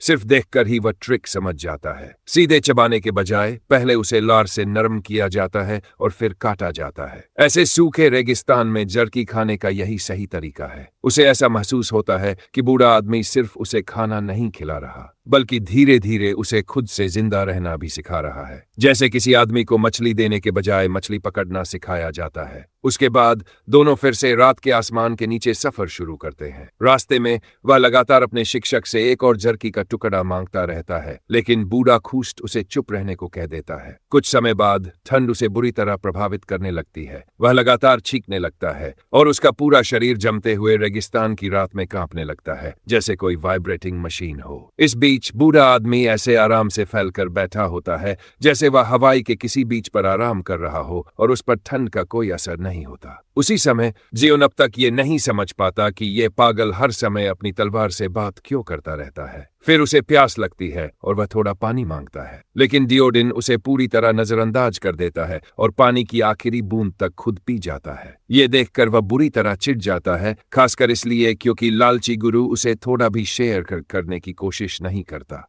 फिर भी उसे एहसास होता है कि उसके पास पर्याप्त कपड़े नहीं हैं। बूढ़े आदमी की तरह वह ढीले कपड़ों से ओस निचोड़कर पानी नहीं पी सकता। फिर भी वह नीचे झुकता है और अपने ही शरीर पर जमी छोटी छोटी ओस की बूंदों को चाटना शुरू कर देता है। एक बेबसावारा पिल्ले की तरह वह अपने मास्टर के लेवल तक पहुंचने के लिए कुछ भी करने को तैयार है। ये देखकर बूढ़ा आदमी उसे बेवकूफ कहता है, लेकिन वह बहस करता है कि वह बेवकूफ नहीं है, वह एक गर्वित इंसान है। उसकी बकवास को नजरअंदाज करते हुए बूढ़ा आदमी उसे चुप रहने और अपने आसपास को महसूस करने पर ध्यान देने के लिए कहता है। हमेशा की तरह अनजान वह शांत हो जाता है और ध्यान से सुनने की कोशिश करता है। कुछ देर बाद उसे अपने आसपास हल्के वाइब्रेशंस महसूस होने लगते हैं। धीरे धीरे उसे एहसास होता है कि वे कई दिशाओं से आ रहे हैं। इससे पहले कि वह पलक झपका सके, वह देखता है कि सैकड़ों चमकती आंखें उन्हें चारों तरफ से घेर चुकी हैं। वे खूंखार जानवर थे जो अपने जबड़ों में आने वाली हर चीज को फाड़ डालने के लिए तैयार थे। हॉर्न्ड हाइना आमतौर पर रात में एक्टिव रहते हैं, लेकिन बदकिस्मती से वे लोग सुबह होने से पहले ही उनके बीच फंस गए थे। जैसे ही वे जानवर अपने नुकीले दांत दिखाते हैं और उसे टुकड़े टुकड़े करने की तैयारी करते हैं, बूढ़ा आदमी पूछता है कि क्या वह ये संभाल सकता है या उसे अपने डैडी की मदद चाहिए। ऐसा लगता है कि पागलपन का असर उस पर भी पड़ चुका है, क्योंकि वह हंसता है और जवाब देता है कि उसे किसी धूल भरे बूढ़े आदमी की मदद की जरूरत नहीं है। अपने आसपास की रेत को मैनिपुलेट करते हुए वह उन जंगली जानवरों के साथ मौत तक लड़ने की तैयारी करता है। सबसे पहले वह एक सैंड बुलेट बनाता है और उसे सीधे एक हाइना के आर पार दाग देता है। फिर वह कठोर रेत की विशाल स्पाइक्स खड़ी कर देता है, जिससे एक घातक जोन बन जाता है जो उसकी रेंज में आने वाली हर चीज को मार देता है। लेकिन जैसे जैसे लड़ाई लंबी खिंचती है, थकान उसे पकड़ने लगती है। वह गुस्से में चिल्लाता है, ऐसा महसूस करते हुए जैसे वह सीओडी के किसी अंतहीन ज़ॉम्बीज मोड में फंस गया हो। दर्द उसकी छाती में जलने लगता है और वह लगभग गिर पड़ता है, यह समझते हुए कि शायद जानवरों के खत्म करने से पहले ही वह मना एक्सहॉशन से मर जाएगा। इससे एक बात साफ हो जाती है, सिर्फ रॉ पावर काफी नहीं है, उसे लड़ने का एक ज्यादा समझदार तरीका चाहिए। अपने हाथ में एक और सैंड बुलेट बनाते हुए वह गहराई से सोचने लगता है कि अपनी एनर्जी का ज्यादा असरदार तरीके से इस्तेमाल कैसे किया जाए। लेकिन उसकी सोच अचानक टूट जाती है जब एक हाइना उस पर झपटता है और अपने दांत उसके हाथ में गहराई तक गड़ा देता है। किसी तरह वह उसे झटकर दूर फेंक देता है, लेकिन नुकसान बेहद भयानक होता है। उसका हाथ स्पॉन्ज बॉब की तरह छेदों से भर जाता है। फिर भी वही चोट उसके लिए एक यूरेका मोमेंट बन जाती है। वे छेद उसे उसकी सैंड मैनिपुलेशन को इस्तेमाल करने का सबसे असरदार तरीका सिखाते हैं। वह चुपचाप खड़ा रहता है, अपना अगला मूव प्लान करता हुआ, जबकि पूरा झुंड उस पर टूट पड़ता है, भूखा और उसे चीरने के लिए तैयार। जैसे ही वे उसके करीब पहुंचते हैं, वह अपनी बिल्कुल नई टेक्निक छोड़ देता है। जमीन से एक साथ सैकड़ों बेहद पतले लेकिन तेज सैंड स्पाइक्स बाहर निकलते हैं। वे हर एक जानवर को आर पार भेद देते हैं और पूरे झुंड को सींख में लगे हायना कबाब में बदल देते हैं। विलेन अपने मास्टर की तरह जोर जोर से हंसने लगता है। अपने दुश्मनों को एक ही साफ अटैक में गिरते देखना उनके सिर उड़ाने से कहीं ज्यादा संतोषजनक लगता है। लड़ाई में मना बर्बाद करना मौत को जल्दी बुलाने जैसा है। इस बीच उसके सटीक स्पाइक ट्रैप्स जो टारगेट्स में साफ छेद कर देते हैं, असली एफिशिएंस दिखाते हैं। उसकी तुलना में बूढ़ा गीजर बहुत धीरे लड़ता है, दुश्मनों का एक एक करके सामना करते हुए। हायनाज उसके हाथों से चिपक जाते हैं और उसे काटने लगते हैं। फिर भी वह पागल आदमी ऐसे हंसता रहता है जैसे वे उसे गुदगुदी कर रहे हों। मजा लेने के बाद उसकी आंखों में एक खतरनाक चमक आती है और वह आखिरकार गंभीर हो जाता है। जैसे ही जिन उसके चेहरे पर वह पागलपन भरा एक्सप्रेशन देखता है, वह तुरंत समझ जाता है कि अब क्या होने वाला है। वह खुद को संभाल लेता है, पहले से ही इस पागलपन को दोबारा झेलने के डर से। एक डरावनी मुस्कान के साथ बूढ़ा आदमी क्रेयोन को अपने दुश्मनों का सफाया करने का आदेश देता है। अगले ही पल विस्फोटक ताकत फूट पड़ती है और ऐसी शॉक वेव्स पैदा करती है जो रेत और जानवरों दोनों को उड़ा देती है। हमारा लड़का किसी तरह सैंड की दीवार बनाकर खुद को बचा लेता है, जबकि हायनाज तोप के गोलों की तरह दूर जा गिरते हैं। जब सब कुछ आखिरकार शांत होता है, तब वह सिर्फ अविश्वास में खड़ा रह जाता है। विस्फोट का केंद्र और उसके आगे फैली तबाही की लकीर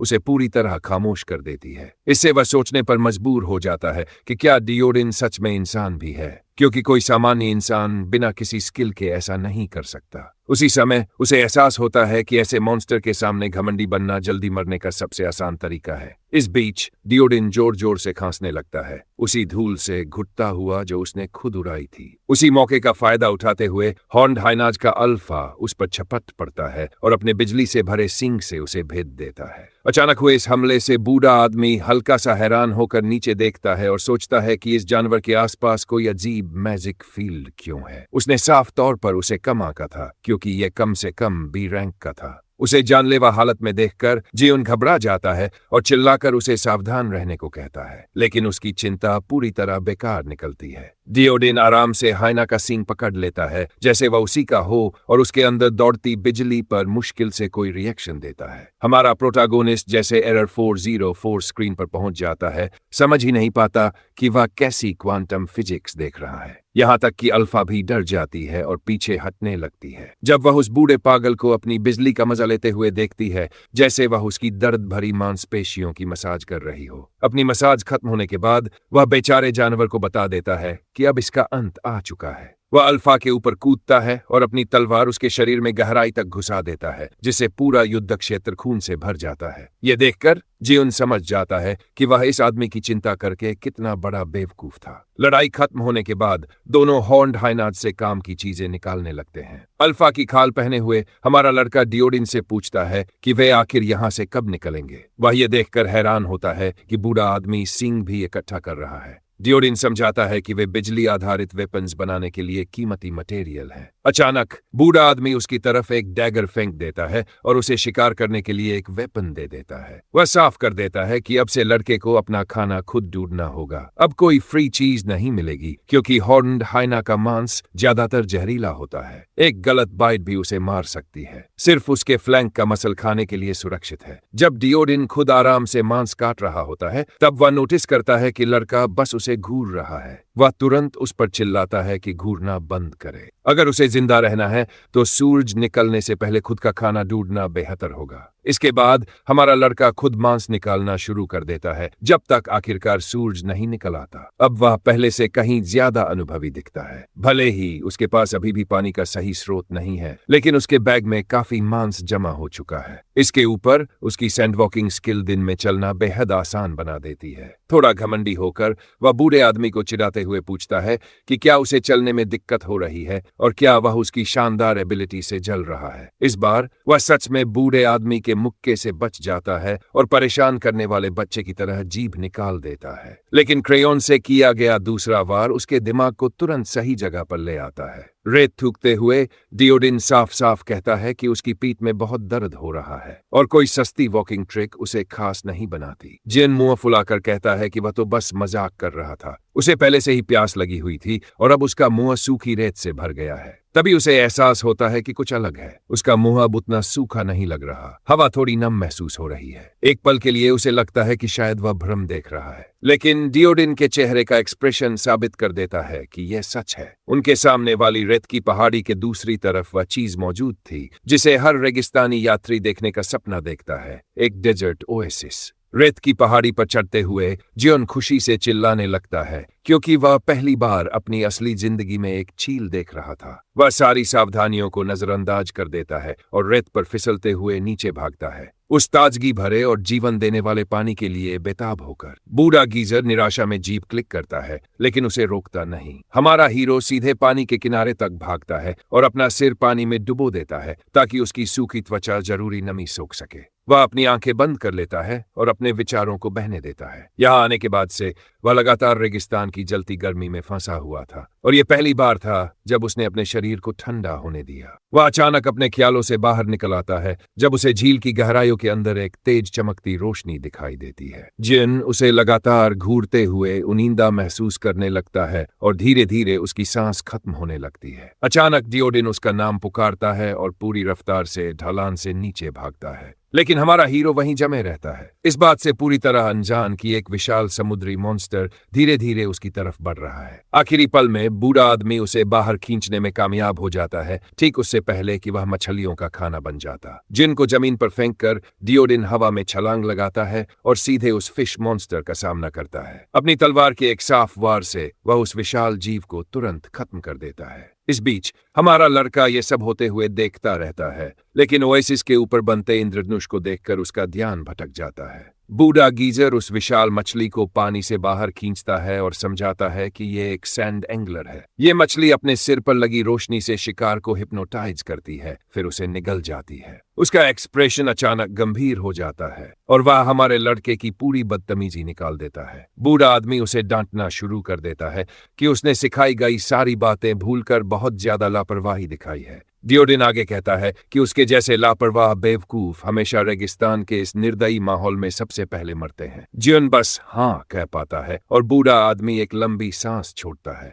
ये देखकर कि उसका स्टूडेंट पहली बार सच में सुन रहा है। वह बात बदल देता है और उसे मॉन्स्टर की खाल उतारना शुरू करने को कहता है। सैंड एंगलर एक सी रैंक मैजिक बीस्ट है और उसके पेट की चमड़ी रोब बनाने के लिए सबसे बेहतरीन मटेरियल है। हमारा लड़का कंफ्यूज होकर पूछता है कि क्या बूढ़े गीजर को सच में एक रोब की जरूरत है, जिससे बूढ़ा लगभग अपना दिमाग खो बैठता है। दिन भर की बेवकूफी की लिमिट पार हो जाने के बाद वह लड़के को बुरी तरह रोस्ट करना शुरू कर देता है और उसे बिना दिमाग वाली स्टारफिश से भी ज्यादा बेवकूफ कहता है। हमारा हीरो मजाकिया तरीके से फिर से अपने कानों से खून बहाने लगता है और घबराई हुई मुस्कान के साथ तुरंत माफी मांग लेता है। बूढ़ा आदमी आगे कहता है कि भले ही ये मछली काफी म्यूटेट हो चुकी है, फिर भी ये कभी पृथ्वी पर रहने वाली प्रजातियों जैसी दिखती है। वह जियोन से कहता है कि इसे ध्यान से देखे क्योंकि ये पहली बार है जब वह असली मछली देख रहा है। हमारा लड़का इस नतीजे पर पहुंचता है कि मछलियां सच में डरावनी होती है और फिर खाल उतारने में लग जाता है। उसे बहुत बुरी तरह काम करते देख डियोडिन उससे कहता है कि मछली के साथ ऐसा व्यवहार करना बंद करे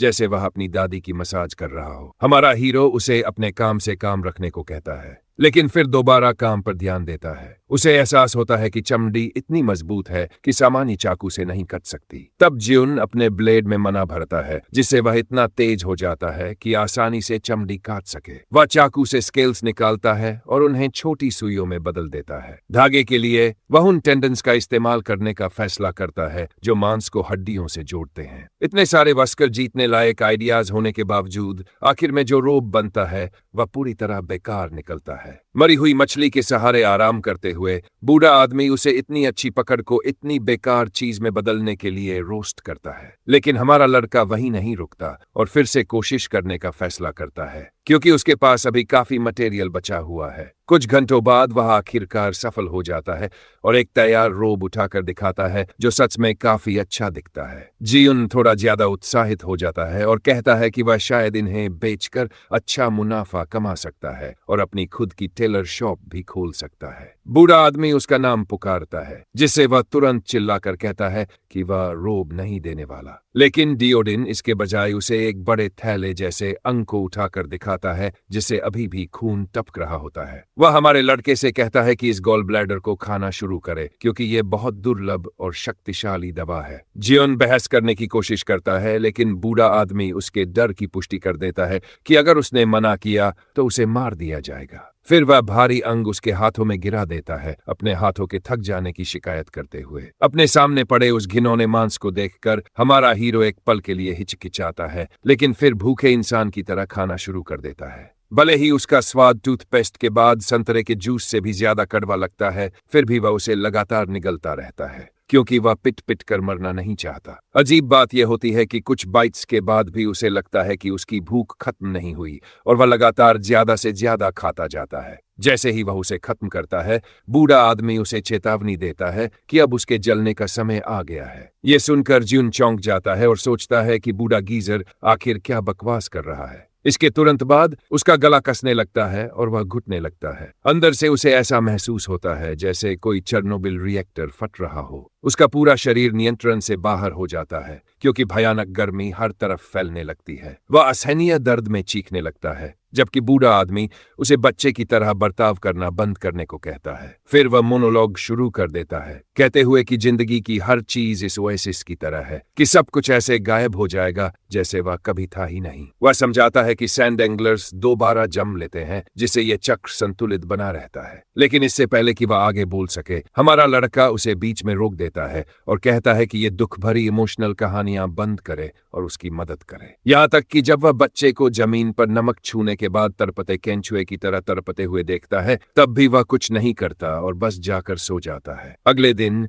जियोन आखिरकार अपनी आंखें खोलता है और देखता है कि बूढ़ा आदमी एक खतरनाक मुस्कान के साथ उसे घूर रहा है। यह देखकर उसकी आत्मा लगभग शरीर से बाहर निकल जाती है और वह बूढ़े आदमी पर लगभग हार्ट अटैक देने के लिए चिल्लाने लगता है। दोनों कुछ और अच्छी बातें करते हैं। फिर बूढ़ा आदमी उससे पूछता है कि अब वह कैसा महसूस कर रहा है। तब हमारा लड़का महसूस करता है कि उसके शरीर में कुछ बदल गया है। उसे खुद को काफी हल्का महसूस होता है, उसकी मसल्स ज्यादा मजबूत लगती हैं और उसके अंदर का मना जैसे बहकर बाहर आने वाला हो। अपनी नई और बेहतर ताकत को टेस्ट करते हुए वह पूछता है कि आखिर हुआ क्या है, क्योंकि उसे ऐसा लग रहा है जैसे उसने कोई सुपर सोल्जर सीरम ले लिया हो। बूढ़ा आदमी समझाता है कि यह उस मछली के गॉल ब्लैडर की वजह से है। वह कहता है कि वह अंग रेगिस्तान में जिंदा रहने के लिए एक चीट आइटम की तरह काम करता है, जिससे इंसान बहुत ज्यादा मजबूत हो जाता है। यह बहुत कीमती चीज है, जिससे हमारा लड़का असहज महसूस करता है कि उसे इसका इस्तेमाल करने दिया गया। डियोडिन इसे नजरअंदाज करते हुए कहता है कि उसने ऐसा सिर्फ इसलिए किया क्योंकि लड़का बहुत कमजोर था और वह उसकी वजह से धीमा नहीं पड़ना चाहता था। जियोन बहस करता है कि वह कभी कभी काम का साबित होता है, लेकिन बूढ़ा आदमी उसे चुप रहने और खाना शुरू करने को कहता है क्योंकि जब तक पूरी मछली खत्म नहीं हो जाती वे यहां से नहीं जाएंगे। 4 दिन बाद वे आखिरकार सैंड एंगलर को सिर्फ साफ हड्डियों तक खत्म करने में कामयाब हो जाते हैं। फिर बूढ़ा आदमी कहता है कि अब दोबारा चलने का समय हो गया है। जियोन मुस्कुराता है और अपना नया क्लोक पहनकर उनके साथ यात्रा जारी रखता है। कुछ दिनों बाद तेज धूल भरी हवाएं उनकी तरफ चलने लगती हैं, जो एक सैंडस्टॉर्म की शुरुआत का संकेत थी। अपनी नई ताकत की वजह से हमारा लड़का ज्यादा प्रभावित नहीं होता और हैरान होता है कि बूढ़े आदमी के पास बिना धीमा हुए चलते रहने की इतनी स्टैमिना कैसे है। डियोडिन कई दिनों से कुछ नहीं बोला था, जिसे जियोन सोचने लगता है कि क्या बूढ़ा आदमी किसी मेल मेनोपॉज से गुजर रहा है। वे अब तक 2 हफ्तों से चल रहे थे, जिसे वह सवाल करने लगता है कि क्या बूढ़े आदमी को खुद पता भी है कि वे कहाँ जा रहे हैं। उसी समय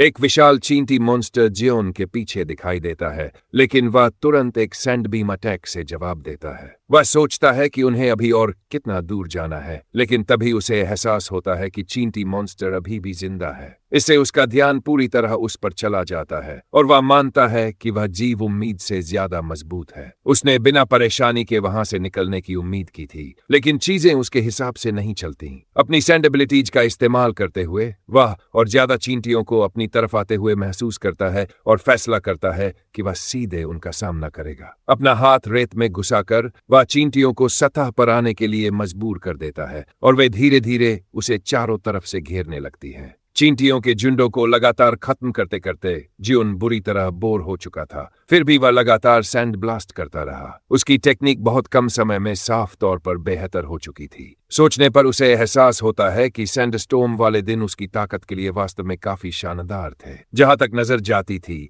वहां लगभग अनंत गोला बारूद मौजूद था, लेकिन गीजर की चाल बेहद बेरहम थी। वह कभी धीमा नहीं पड़ता था और उस बेवकूफ को पीछे आने वाली परेशानी संभालने के लिए छोड़ देता था। जिन शिकायत करता है कि बूढ़े आदमी में वफादारी नाम की एक भी चीज नहीं है। कोई हैरानी नहीं कि वह अपनी इस उम्र में भी अकेला है। जब वह ये सोच रहा था कि क्या डिओडिन उसकी बकवास सुन सकता है, तभी जियुन ने अपनी 10 मीटर डिटेक्शन रेंज के अंदर कुछ परेशान करने वाली चीज महसूस की। वह हमेशा सतर्क रहता था और कभी अपनी गार्ड नीचे नहीं करता था। इसी वजह से जब भी कोई मैजिक बीस्ट आता वह तुरंत रिएक्ट कर पाता था। लेकिन इस बार मामला अलग था। इस पल उसने जो महसूस किया उससे उसकी रीढ़ में सिहरन दौड़ गई। उसने सिर्फ किसी बीस्ट को महसूस नहीं किया था, वह तो जैसे आतंक का अवतार था। अगले ही पल अनगिनत चींटियों की भगदड़ जमीन से बाहर निकलने लगती है। कीड़ों की वह सेना अचानक कहीं से भी प्रकट हो जाती है। वह मदद के लिए बूढ़े आदमी की तरफ मुड़ता है, ये मानते हुए कि यह उसकी क्षमता से बाहर है। लेकिन डिओडिन बस उसे देखता है और आराम से बैठ जाता है। अगर उसके पास पॉपकॉर्न होता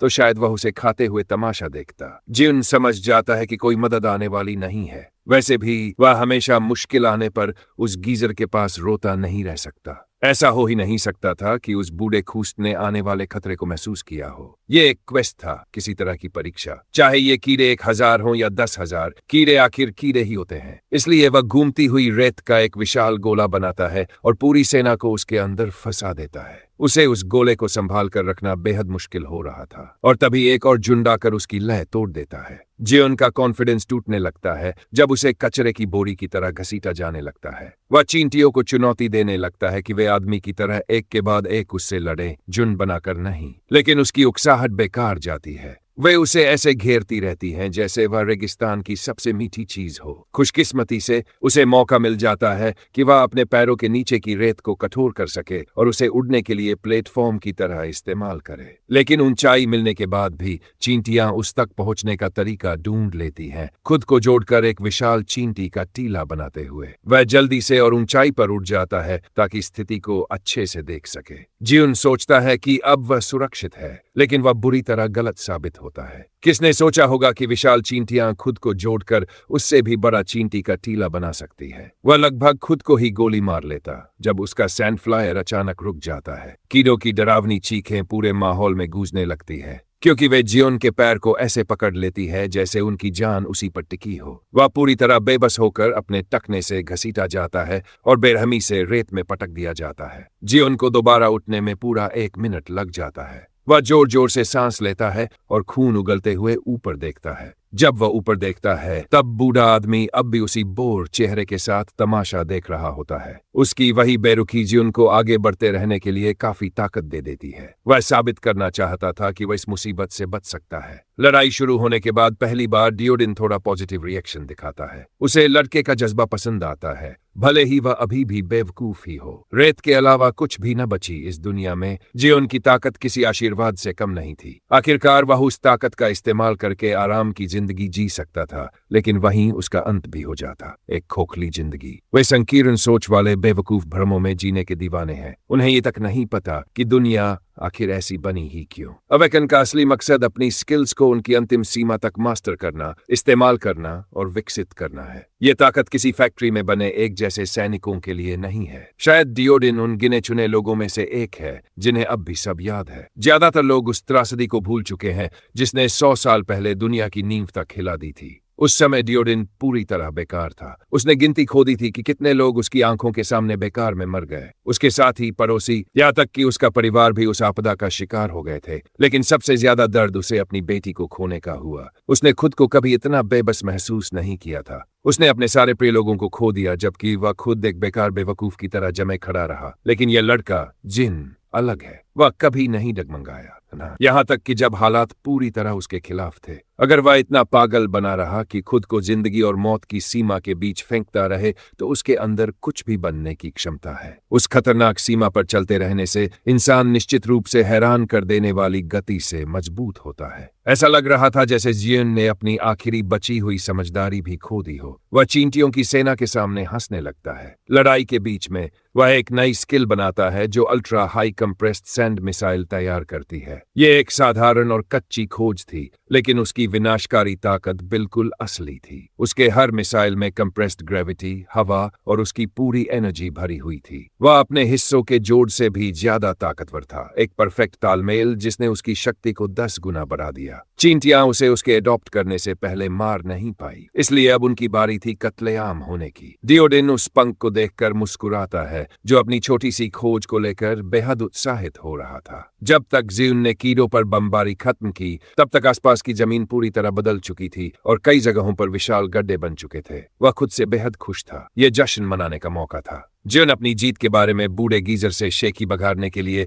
इतना उत्साहित था कि उसने अपने बगल से आते खतरे को नोटिस ही नहीं किया। पूरी कॉलोनी की सबसे बड़ी चींटी जमीन से बाहर निकल चुकी थी और उसने अपने मजबूत जबड़ों से उसे कसकर पकड़ लिया था। वह बिना एक भी आवाज किए उसके पास आ गई थी। ऐसा कोई तरीका नहीं था कि इन कीड़ों में इतनी हाई लेवल स्टेल्थ स्किल इस्तेमाल करने की क्षमता हो। उसके शरीर के अंदर महसूस हो रही अजीब भावना ने उसकी हालत को समझा दिया। उसे जहर दिया गया था। वह धीरे धीरे अपने मना पर कंट्रोल खो रहा था। जहर शायद उसके नए बने मना पॉइंट्स को ब्लॉक कर रहा था। बंधा हुआ और बेबस वह सिर्फ गालियां दे सकता था। विशाल चींटी को उसकी गंदी जुबान से कोई फर्क नहीं पड़ा। वह तो बस एक और शिकार था जिसे खाना था। जब जियुन को होश आया तो उसने खुद को एक भूमिगत सुरंग के अंदर पाया, जहां उसके चारों तरफ उसके दुश्मन मौजूद थे। वह एक चींटियों का घोंसला था। जैसे ही कॉलोनी को महसूस हुआ कि खाना आ गया है, वहां मौजूद लार्वा लकवाग्रस्त इंसान की तरफ रेंगने लगे। उनकी कान फाड़ देने वाली चीखें और एलियन जैसी शक्लें कम से कम कहें तो बेहद डरावनी थीं। जब उन्हें यकीन हो गया कि वह कोई खतरा नहीं है, तो लार्वा उसके पूरे शरीर पर चढ़ने लगे, उसके मांस का स्वाद लेने के लिए। ये छोटे दानव इतने मजबूत थे कि उसकी त्वचा को चीर सकते थे और अंदर तक काट सकते थे। उस घिनौनी दावत का मुख्य पकवान होने के बावजूद जियुन अपनी एक मसल तक नहीं हिला पा रहा था। इस रफ्तार से तो वह जिंदा खा लिया जाएगा। धीरे धीरे जब उसकी नजर धुंधली होने लगी, तब उसने अपनी पूरी जिंदगी को अपनी आंखों के सामने गुजरते हुए देखा। उस दर्दनाक यादों की यात्रा में उसने जो देखा, उसने उसके अंदर कुछ जगा दिया। जियुन ने जहर के असर के खिलाफ लड़ने के लिए थोड़ी विल पावर वापस पा ली और अपने मांस को खाने की कोशिश कर रहे एक पैरासाइट को कुचल दिया। जैसे ही लार्वा वाला खाना हिलने लगा, दावत देख रही चींटियां सतर्क हो गईं। वह खुद पर हंसने लगा कि उसने शुरुआत में डरपोक की तरह आंखें बंद करने की हिम्मत कैसे की। जिंदगी कितनी नाइंसाफ है। उसकी पूरी जिंदगी की फ्लैशबैक में एक भी अच्छी याद नहीं थी। वह ऐसी हारने वाली जिंदगी के साथ मरना कैसे स्वीकार कर सकता था? मौत के करीब पहुंचना शायद उसे उसकी लिमिट से आगे धकेल चुका था और उसके फोरआर्म पर बने निशान बढ़ गए थे। अपने पैरों के नीचे की रेत को एक्सेस करते हुए उसने अपने आसपास मौजूद सभी बदसूरत लार्वा को एक स्पाइकी विस्फोट से एक ही वार में खत्म कर दिया। चींटियों की सेना घबरा गई। उनका कैदी तो आसान खाना होना चाहिए था तो, लेकिन अब जियुन दोबारा अपने पैरों पर खड़ा था और उसके चारों तरफ दर्जनों कंप्रेस्ड मिसाइल्स तैर रही थी। उसने अपने फोरआर्म की तरफ देखा और नोटिस किया कि उसकी रैंक बढ़ चुकी है। इस रैंक अप के साथ जहर साफ हो गया, उसकी स्टेमिना वापस आ गई और उसके पहले से ही उफनते मना कैपेसिटी में और बढ़ोतरी हो गई। उसके निशान पर बनी दूसरी सैंडी लाइन पिछले कुछ दिनों में गीजर के साथ की गई उसकी लगातार मेहनत का नतीजा थी। रॉ पावर से लेकर मना कैप तक सब कुछ उसकी एफ रैंक क्षमताओं से पूरी तरह अलग स्तर पर पहुंच चुका था। फिर भी उसके पास मौजूद सारी सैंड मिसाइल्स के बावजूद वह एंट क्वीन को एक खरोंच तक नहीं दे पा रहा था। विशाल कीड़े ने जवाबी हमला किया और अपनी कई तेज चलने वाली टांगों से उस पर टूट पड़ी। उसका साधारण लेकिन असरदार वार चट्टानों को तोड़कर उन्हें रेत में बदल देता था। जियुन लगातार सैंड बैराज करता रहा, लेकिन क्वीन का कैरापेस पूरी तरह अभेद्य था। इस समय वह उस काले एक्सोस्केलेटन पर सिर्फ एक छोटा सा डेंट भी स्वीकार कर लेता। क्वीन की डिफेंस पागलपन की हद तक मजबूत थी। कुछ और बेकार कोशिशों के बाद उसने मान लिया कि सैंड मिसाइल्स काम नहीं आने वाली, चाहे वे कितनी भी कंप्रेस्ड और विनाशकारी क्यों न हो। ऐसी हालत में उसे अपनी पूरी रणनीति बदलनी पड़ेगी। कोई न कोई तरीका जरूर होगा उस अटूट कवच को तोड़ने का। तोड़ना और छेद करना अब विकल्प नहीं रहे। शायद वह उस मजबूत कैरापेस को पूरी तरह उखाड़ने की कोशिश कर सकता है। ऐसा करने के लिए जियोन अपने कंट्रोल में मौजूद हर रेत के कण को इस्तेमाल करके क्वीन के पूरे शरीर को ढक देता है। अपने दिमाग में वह उस सख्त कवच को कसकर मोड़ने और खींचकर मांस से अलग करने की कल्पना करता है। इससे क्वीन दर्द में चीखने लगती है। क्वीन को जबरदस्ती कपड़े उतारने की उसकी कोशिश के जवाब में वह अपने मैंडिबल्स में शुद्ध मना इकट्ठा करने लगती है। वह उस खींचाव का विरोध नहीं करती, बल्कि एक खतरनाक रेंज्ड काउंटर अटैक तैयार करती है। इस एंट नेस्ट में सिर्फ जियोन ही पागल नहीं था। इकट्ठा हुआ मना अल्ट्रा हाई फ्रीक्वेंसी वेव्स पैदा करता है, जिससे उसके कानों से खून बहने लगता है। अगर यह चलता रहा तो दबाव से उसका दिमाग फट सकता है। पहले की सीधी लड़ाई अब जिद और दर्द सहने की क्षमता की लड़ाई बन चुकी थी। जियोन को लगा था कि क्वीन को अनड्रेस करने का उसका पागल प्लान अच्छा आइडिया था, लेकिन किसने सोचा था कि कॉलोनी की लीडर के पास इतने सारे छिपे हुए हथियार होंगे। उसके कानों और आंखों से खून बहने लगता है, फिर भी लड़का इस चुनौती का स्वागत करता है, भले ही उसके मरने की पूरी संभावना हो। ये बहुत आसान था। जो पहले मरेगा वही हारने वाला होगा। ये लड़का सच में एक खतरनाक हेटर था। अगर जीतने का थोड़ा भी मौका हो तो वह अपने दुश्मन के साथ मरने के लिए भी तैयार था। यह दर्दनाक टकराव तब खत्म हुआ जब जियोन को लगा कि उसकी चेतना टूट रही है। उसके शरीर के अंदर कुछ टूट गया, जिसने उसके दिमाग और शरीर के बीच का संबंध काट दिया। शायद वह वहां अपनी पूरी सीमा तक पहुंच चुका था। उसका बेकार शरीर इस चुनौती का साथ नहीं दे पा रहा था। वह इतना कमजोर और दयनीय होने से थक चुका था। जब डियोडिन उसे जमीन से उठाता है तो ऐसा लगता है जैसे उसने जियोन के दिल की सबसे अंदरूनी बातें सुन ली हों। अपनी आसान मुस्कान के साथ डियोडिन उस बेवकूफ को लगभग मर जाने के लिए डांटता है। चमत्कारिक रूप से जियोन अपने शरीर और दिमाग के बीच का संबंध फिर से जोड़ लेता है। वह मजाक करते हुए यह भी कहता है कि वह गीजर को आखिरी वार करने देगा, लेकिन अब किसी और दखल की जरूरत नहीं थी। वह सी रैंक वुल्फ एंड क्वीन से कहीं ज्यादा मजबूत थी। फिर भी उसने हार नहीं मानी। वह आखिर तक लड़ता रहा और अपनी जिद और रचनात्मकता की वजह से जीने का अधिकार हासिल कर लिया। डियोडिन पहली बार उनके साथ आने के बाद से उसकी खुलकर तारीफ कर रहा था। दुर्भाग्य से जियोन के कान के पर्दे पूरी तरह फट चुके थे। वह बूढ़े आदमी की कही एक भी बात नहीं सुन पाया। उसके खराब कानों को समझते हुए बूढ़ा आदमी उसके ढीले पड़े शरीर को उठाकर वुल्फ एंड क्वीन की लाश के पास ले गया। वे एक छोटे से खुले इलाके में पहुंचे जहां एक चमकता हुआ गोला बड़े करीने से रखा हुआ था। जियोन ने गीजर से पूछा कि यह क्या है और डियोडिन दीवारों पर कुछ लिखने लगा। उसने समझाया कि वह गोला क्वीन का अंडा है। वह एक दवा है और उसका स्वाद स्ट्रॉबेरी जैसा है। लड़का उसकी दीवारों पर की गई लिखाई को देखकर कंफ्यूज हो गया, लेकिन ऐसा लग रहा था कि उसे फिर से कोई अजीब चीज खाने के लिए मजबूर किया जा रहा है। सिर्फ एहतियात के तौर पर जियोन ने पूछा कि क्या इस चीज को खाने से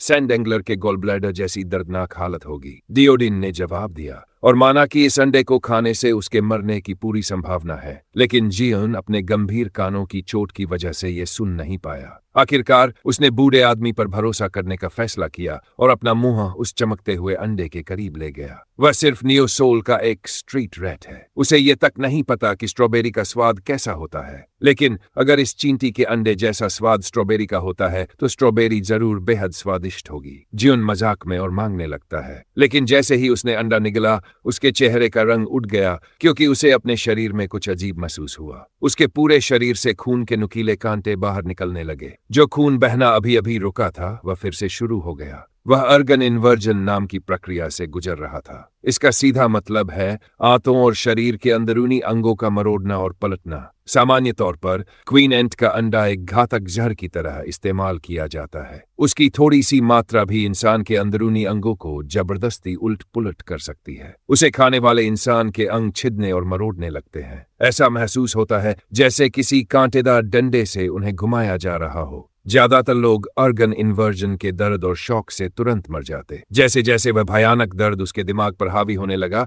जियोन बूढ़े आदमी को बार बार उसे नर्क जैसी हालत में डालने के लिए कोसने लगा। फिर भी डियोडिन बस इस पागल दुनिया में उसके जिंदा रहने की संभावना बढ़ाने की कोशिश कर रहा था, उसे ऐसा दर्द महसूस करवाकर जो सबसे मजबूत इच्छा शक्ति को भी तोड़ दे। ऑर्गन इन्वर्जन का अगला चरण किसी हॉरर मूवी के टूटे हुए नल की तरह लीटरों खून उगलना था। इस हालत में भी जीवन का खड़ा रहना किसी चमत्कार से कम नहीं था। धीरे धीरे खून की कमी और शौक के आगे हारते हुए वह पिछले कुछ दिनों के अपने एडवेंचर को याद करने लगा। उसे लगा था कि आखिरकार उसे कोई ऐसा इंसान मिला है जिस पर भरोसा किया जा सके। लेकिन शायद डियोडिन सच में एक सैडिस्ट बूढ़ा खूस था। शायद वह भी दादाजी के लिए सिर्फ एक और बेवकूफ था। अपने ही खून के तालाब में फिसल कर गिरते हुए जियोन जमीन पर तड़पता रहा और डियोडिन बस उसे देखता रहा। जब लड़का नीचे दर्द में तड़प रहा था, बूढ़ा आदमी क्वीन एंट की लाश में कुछ ढूंढने लगा। उसे अपनी तलाश की चीज मिलने में ज्यादा समय नहीं लगा। क्वीन के निचले हिस्से से उसने एक चमकदार चीज बाहर खींची और खिलखिलाकर हंस पड़ा। जैसा उसने सोचा था, एक बीस्ट का मना स्टोन साधारण चीजों से बिल्कुल अलग स्तर का होता है। यह तो किसी जैकपॉट से कम नहीं था। डियोडिन ने भविष्य के लिए चींटियों की लाशों को उपयोगी समझा, इसलिए उसने उन्हें किसी स्वतंत्र स्पेस में स्टोर कर लिया। उसकी हाल की हरकतों ने उसकी तलवार क्रेयॉन की नाराजगी हासिल कर ली। उसने माना कि शायद इस बार उसने लड़के को उसकी सीमा से बहुत आगे धकेल दिया था। फिर भी कोई दूसरा रास्ता नहीं था। अगर वह कमजोर रहा तो वह मर जाएगा। किस्मत ऐसे ही काम करती है। इसके अलावा क्रेयॉन भी गीजर की तरह जानती थी कि उनके पास ज्यादा समय नहीं बचा है। सूरज निकलने तक जिन एक बार फिर नामुमकिन हालात को हराकर जाग गया, जैसे कोई खून से खाली बच्चा लंबी नींद लेकर उठा हो। उसने सबसे पहले उस चुर्रियों वाले चेहरे पर चिपकी हुई परेशान करने वाली मुस्कान को देखा। बिना सोचे समझे वह बदतमीज लड़का अपने मेंटर पर हमला कर देता है। डियोडिन उसे सख्ती से चेतावनी देता है कि जब तक वह शांति से पेश आ रहा है तब तक धूल उड़ाना बंद करे। लेकिन जियोन सुनने को तैयार नहीं था। उसने पहले से ज्यादा ताकतवर सैंड मिसाइल्स तैयार कर रखी थी और उन्हें सीधे गीजर की तरफ निशाना बनाया हुआ था। डियोडिन उसे दोबारा चेतावनी देने की कोशिश करता है,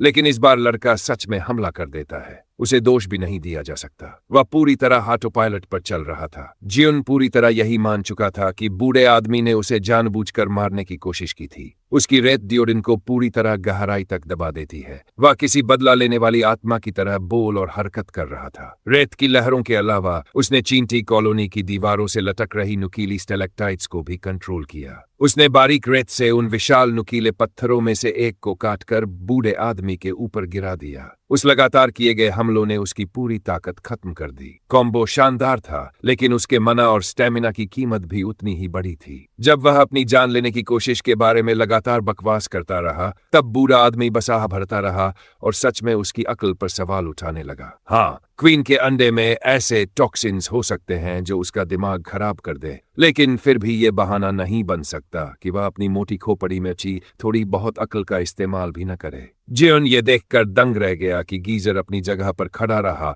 और उसका पूरा कॉम्बो बिना एक खरोंच तक खाए से गया। अगर डियोडिन सच में उसे मारना चाहता तो वह माथे पर एक उंगली मारकर ही उसे खत्म कर सकता था। इतना ताकतवर इंसान आखिर किसी कीड़े जैसे लड़के को जहर देने की मेहनत क्यों करेगा? ये सफाई थोड़ी अपमानजनक जरूर थी, लेकिन जियोन को मानना पड़ा कि उसकी बात में काफी दम था। गीजर ने आगे समझाया कि क्वीन का अंडा एक घातक जहर है जो खाने वाले के अंगों को मरोड़ा और चीरता है, लेकिन अगर कोई उस दर्द से बच जाए तो वही जहर शरीर के हर कोने से सारे टॉक्सिन्स और गंदगी को साफ कर देता है। इसका इस्तेमाल कैसे किया जाए उसी पर निर्भर करता है कि वह घातक जहर बनेगा या स्वर्ग जैसी दवा। जियोन के शरीर से सारी अंदरूनी गंदगी निकल जाने के बाद मना तेजी से उन खाली जगहों को भरने लगा जहां पहले अशुद्धियां थीं। उसे ये बदलाव तब महसूस हुआ होगा जब उसने सच में डियोडिन को मारने की कोशिश की थी। बूढ़े आदमी के अंदाजे के मुताबिक लड़के का मना कम से कम 3 या 4 गुना बढ़ चुका था। सही वजह जानने के बाद जियोन लगातार माफी मांगने लगा,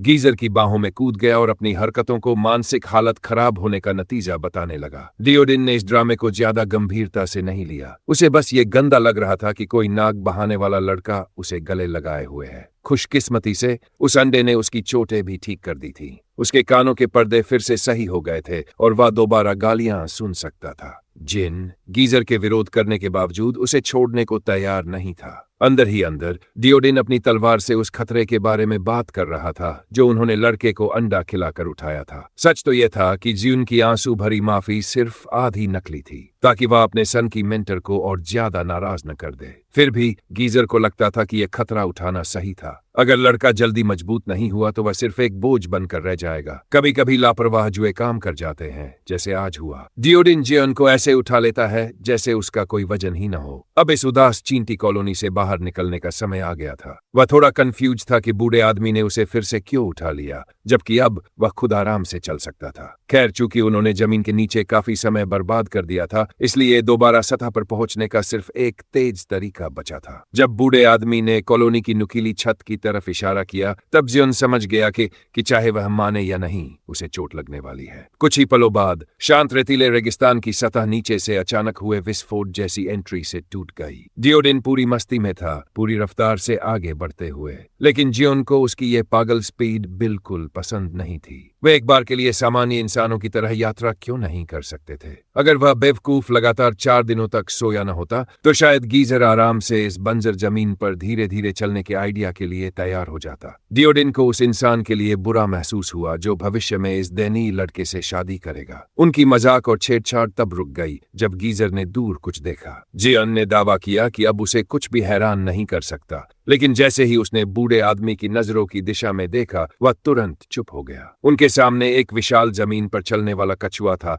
जो किसी छोटे द्वीप जितना बड़ा दिखाई दे रहा था। वह बीस्ट उनसे लगभग 30 किलोमीटर दूर था, लेकिन उसका आकार इतना विशाल था कि वह साफ दिखाई दे रहा था। डियोडिन ने समझाया कि उस कछुए को मोबाइल फोर्ट्रेस आर्केलोन कहा जाता है, एक ऐसी मुसीबत जिसने उसे कभी चैन से नहीं रहने दिया। कछुआ खुद एक बी रैंक मैजिक बीस्ट था, लेकिन उसकी डिफेंस कई ए रैंक मॉन्स्टर्स से भी कहीं ज्यादा मजबूत थी। उस बीस्ट को काबू में करने के बाद लोगों ने उसके शेल को मॉडिफाई किया और उसे ट्रांसपोर्ट यानी एक मोबाइल फोर्ट्रेस की तरह इस्तेमाल करना शुरू कर दिया। डियोडिन ने उस बेवकूफ से कहा कि वह आर्केलोन को अच्छे से देखे। पहली बार ऐसी चीज देखने वाला कोई भी इंसान जरूर सोचने पर मजबूर हो जाएगा कि दुनिया वास्तव में कितनी विशाल है। इस जंगली दुनिया में ऐसे असली मॉन्स्टर्स भी मौजूद है जो उस जैसी बीस्ट को काबू में करके उसकी सवारी कर सकते हैं। जब मोबाइल फोर्ट्रेस उनके पास से गुजरा, तब बूढ़ा आदमी और वह बेवकूफ दोनों आर्केलोन की उंगलियों के बीच फंसी धूल जितने छोटे लग रहे थे। जब वह विशाल कछुआ आगे बढ़ना बंद करता है,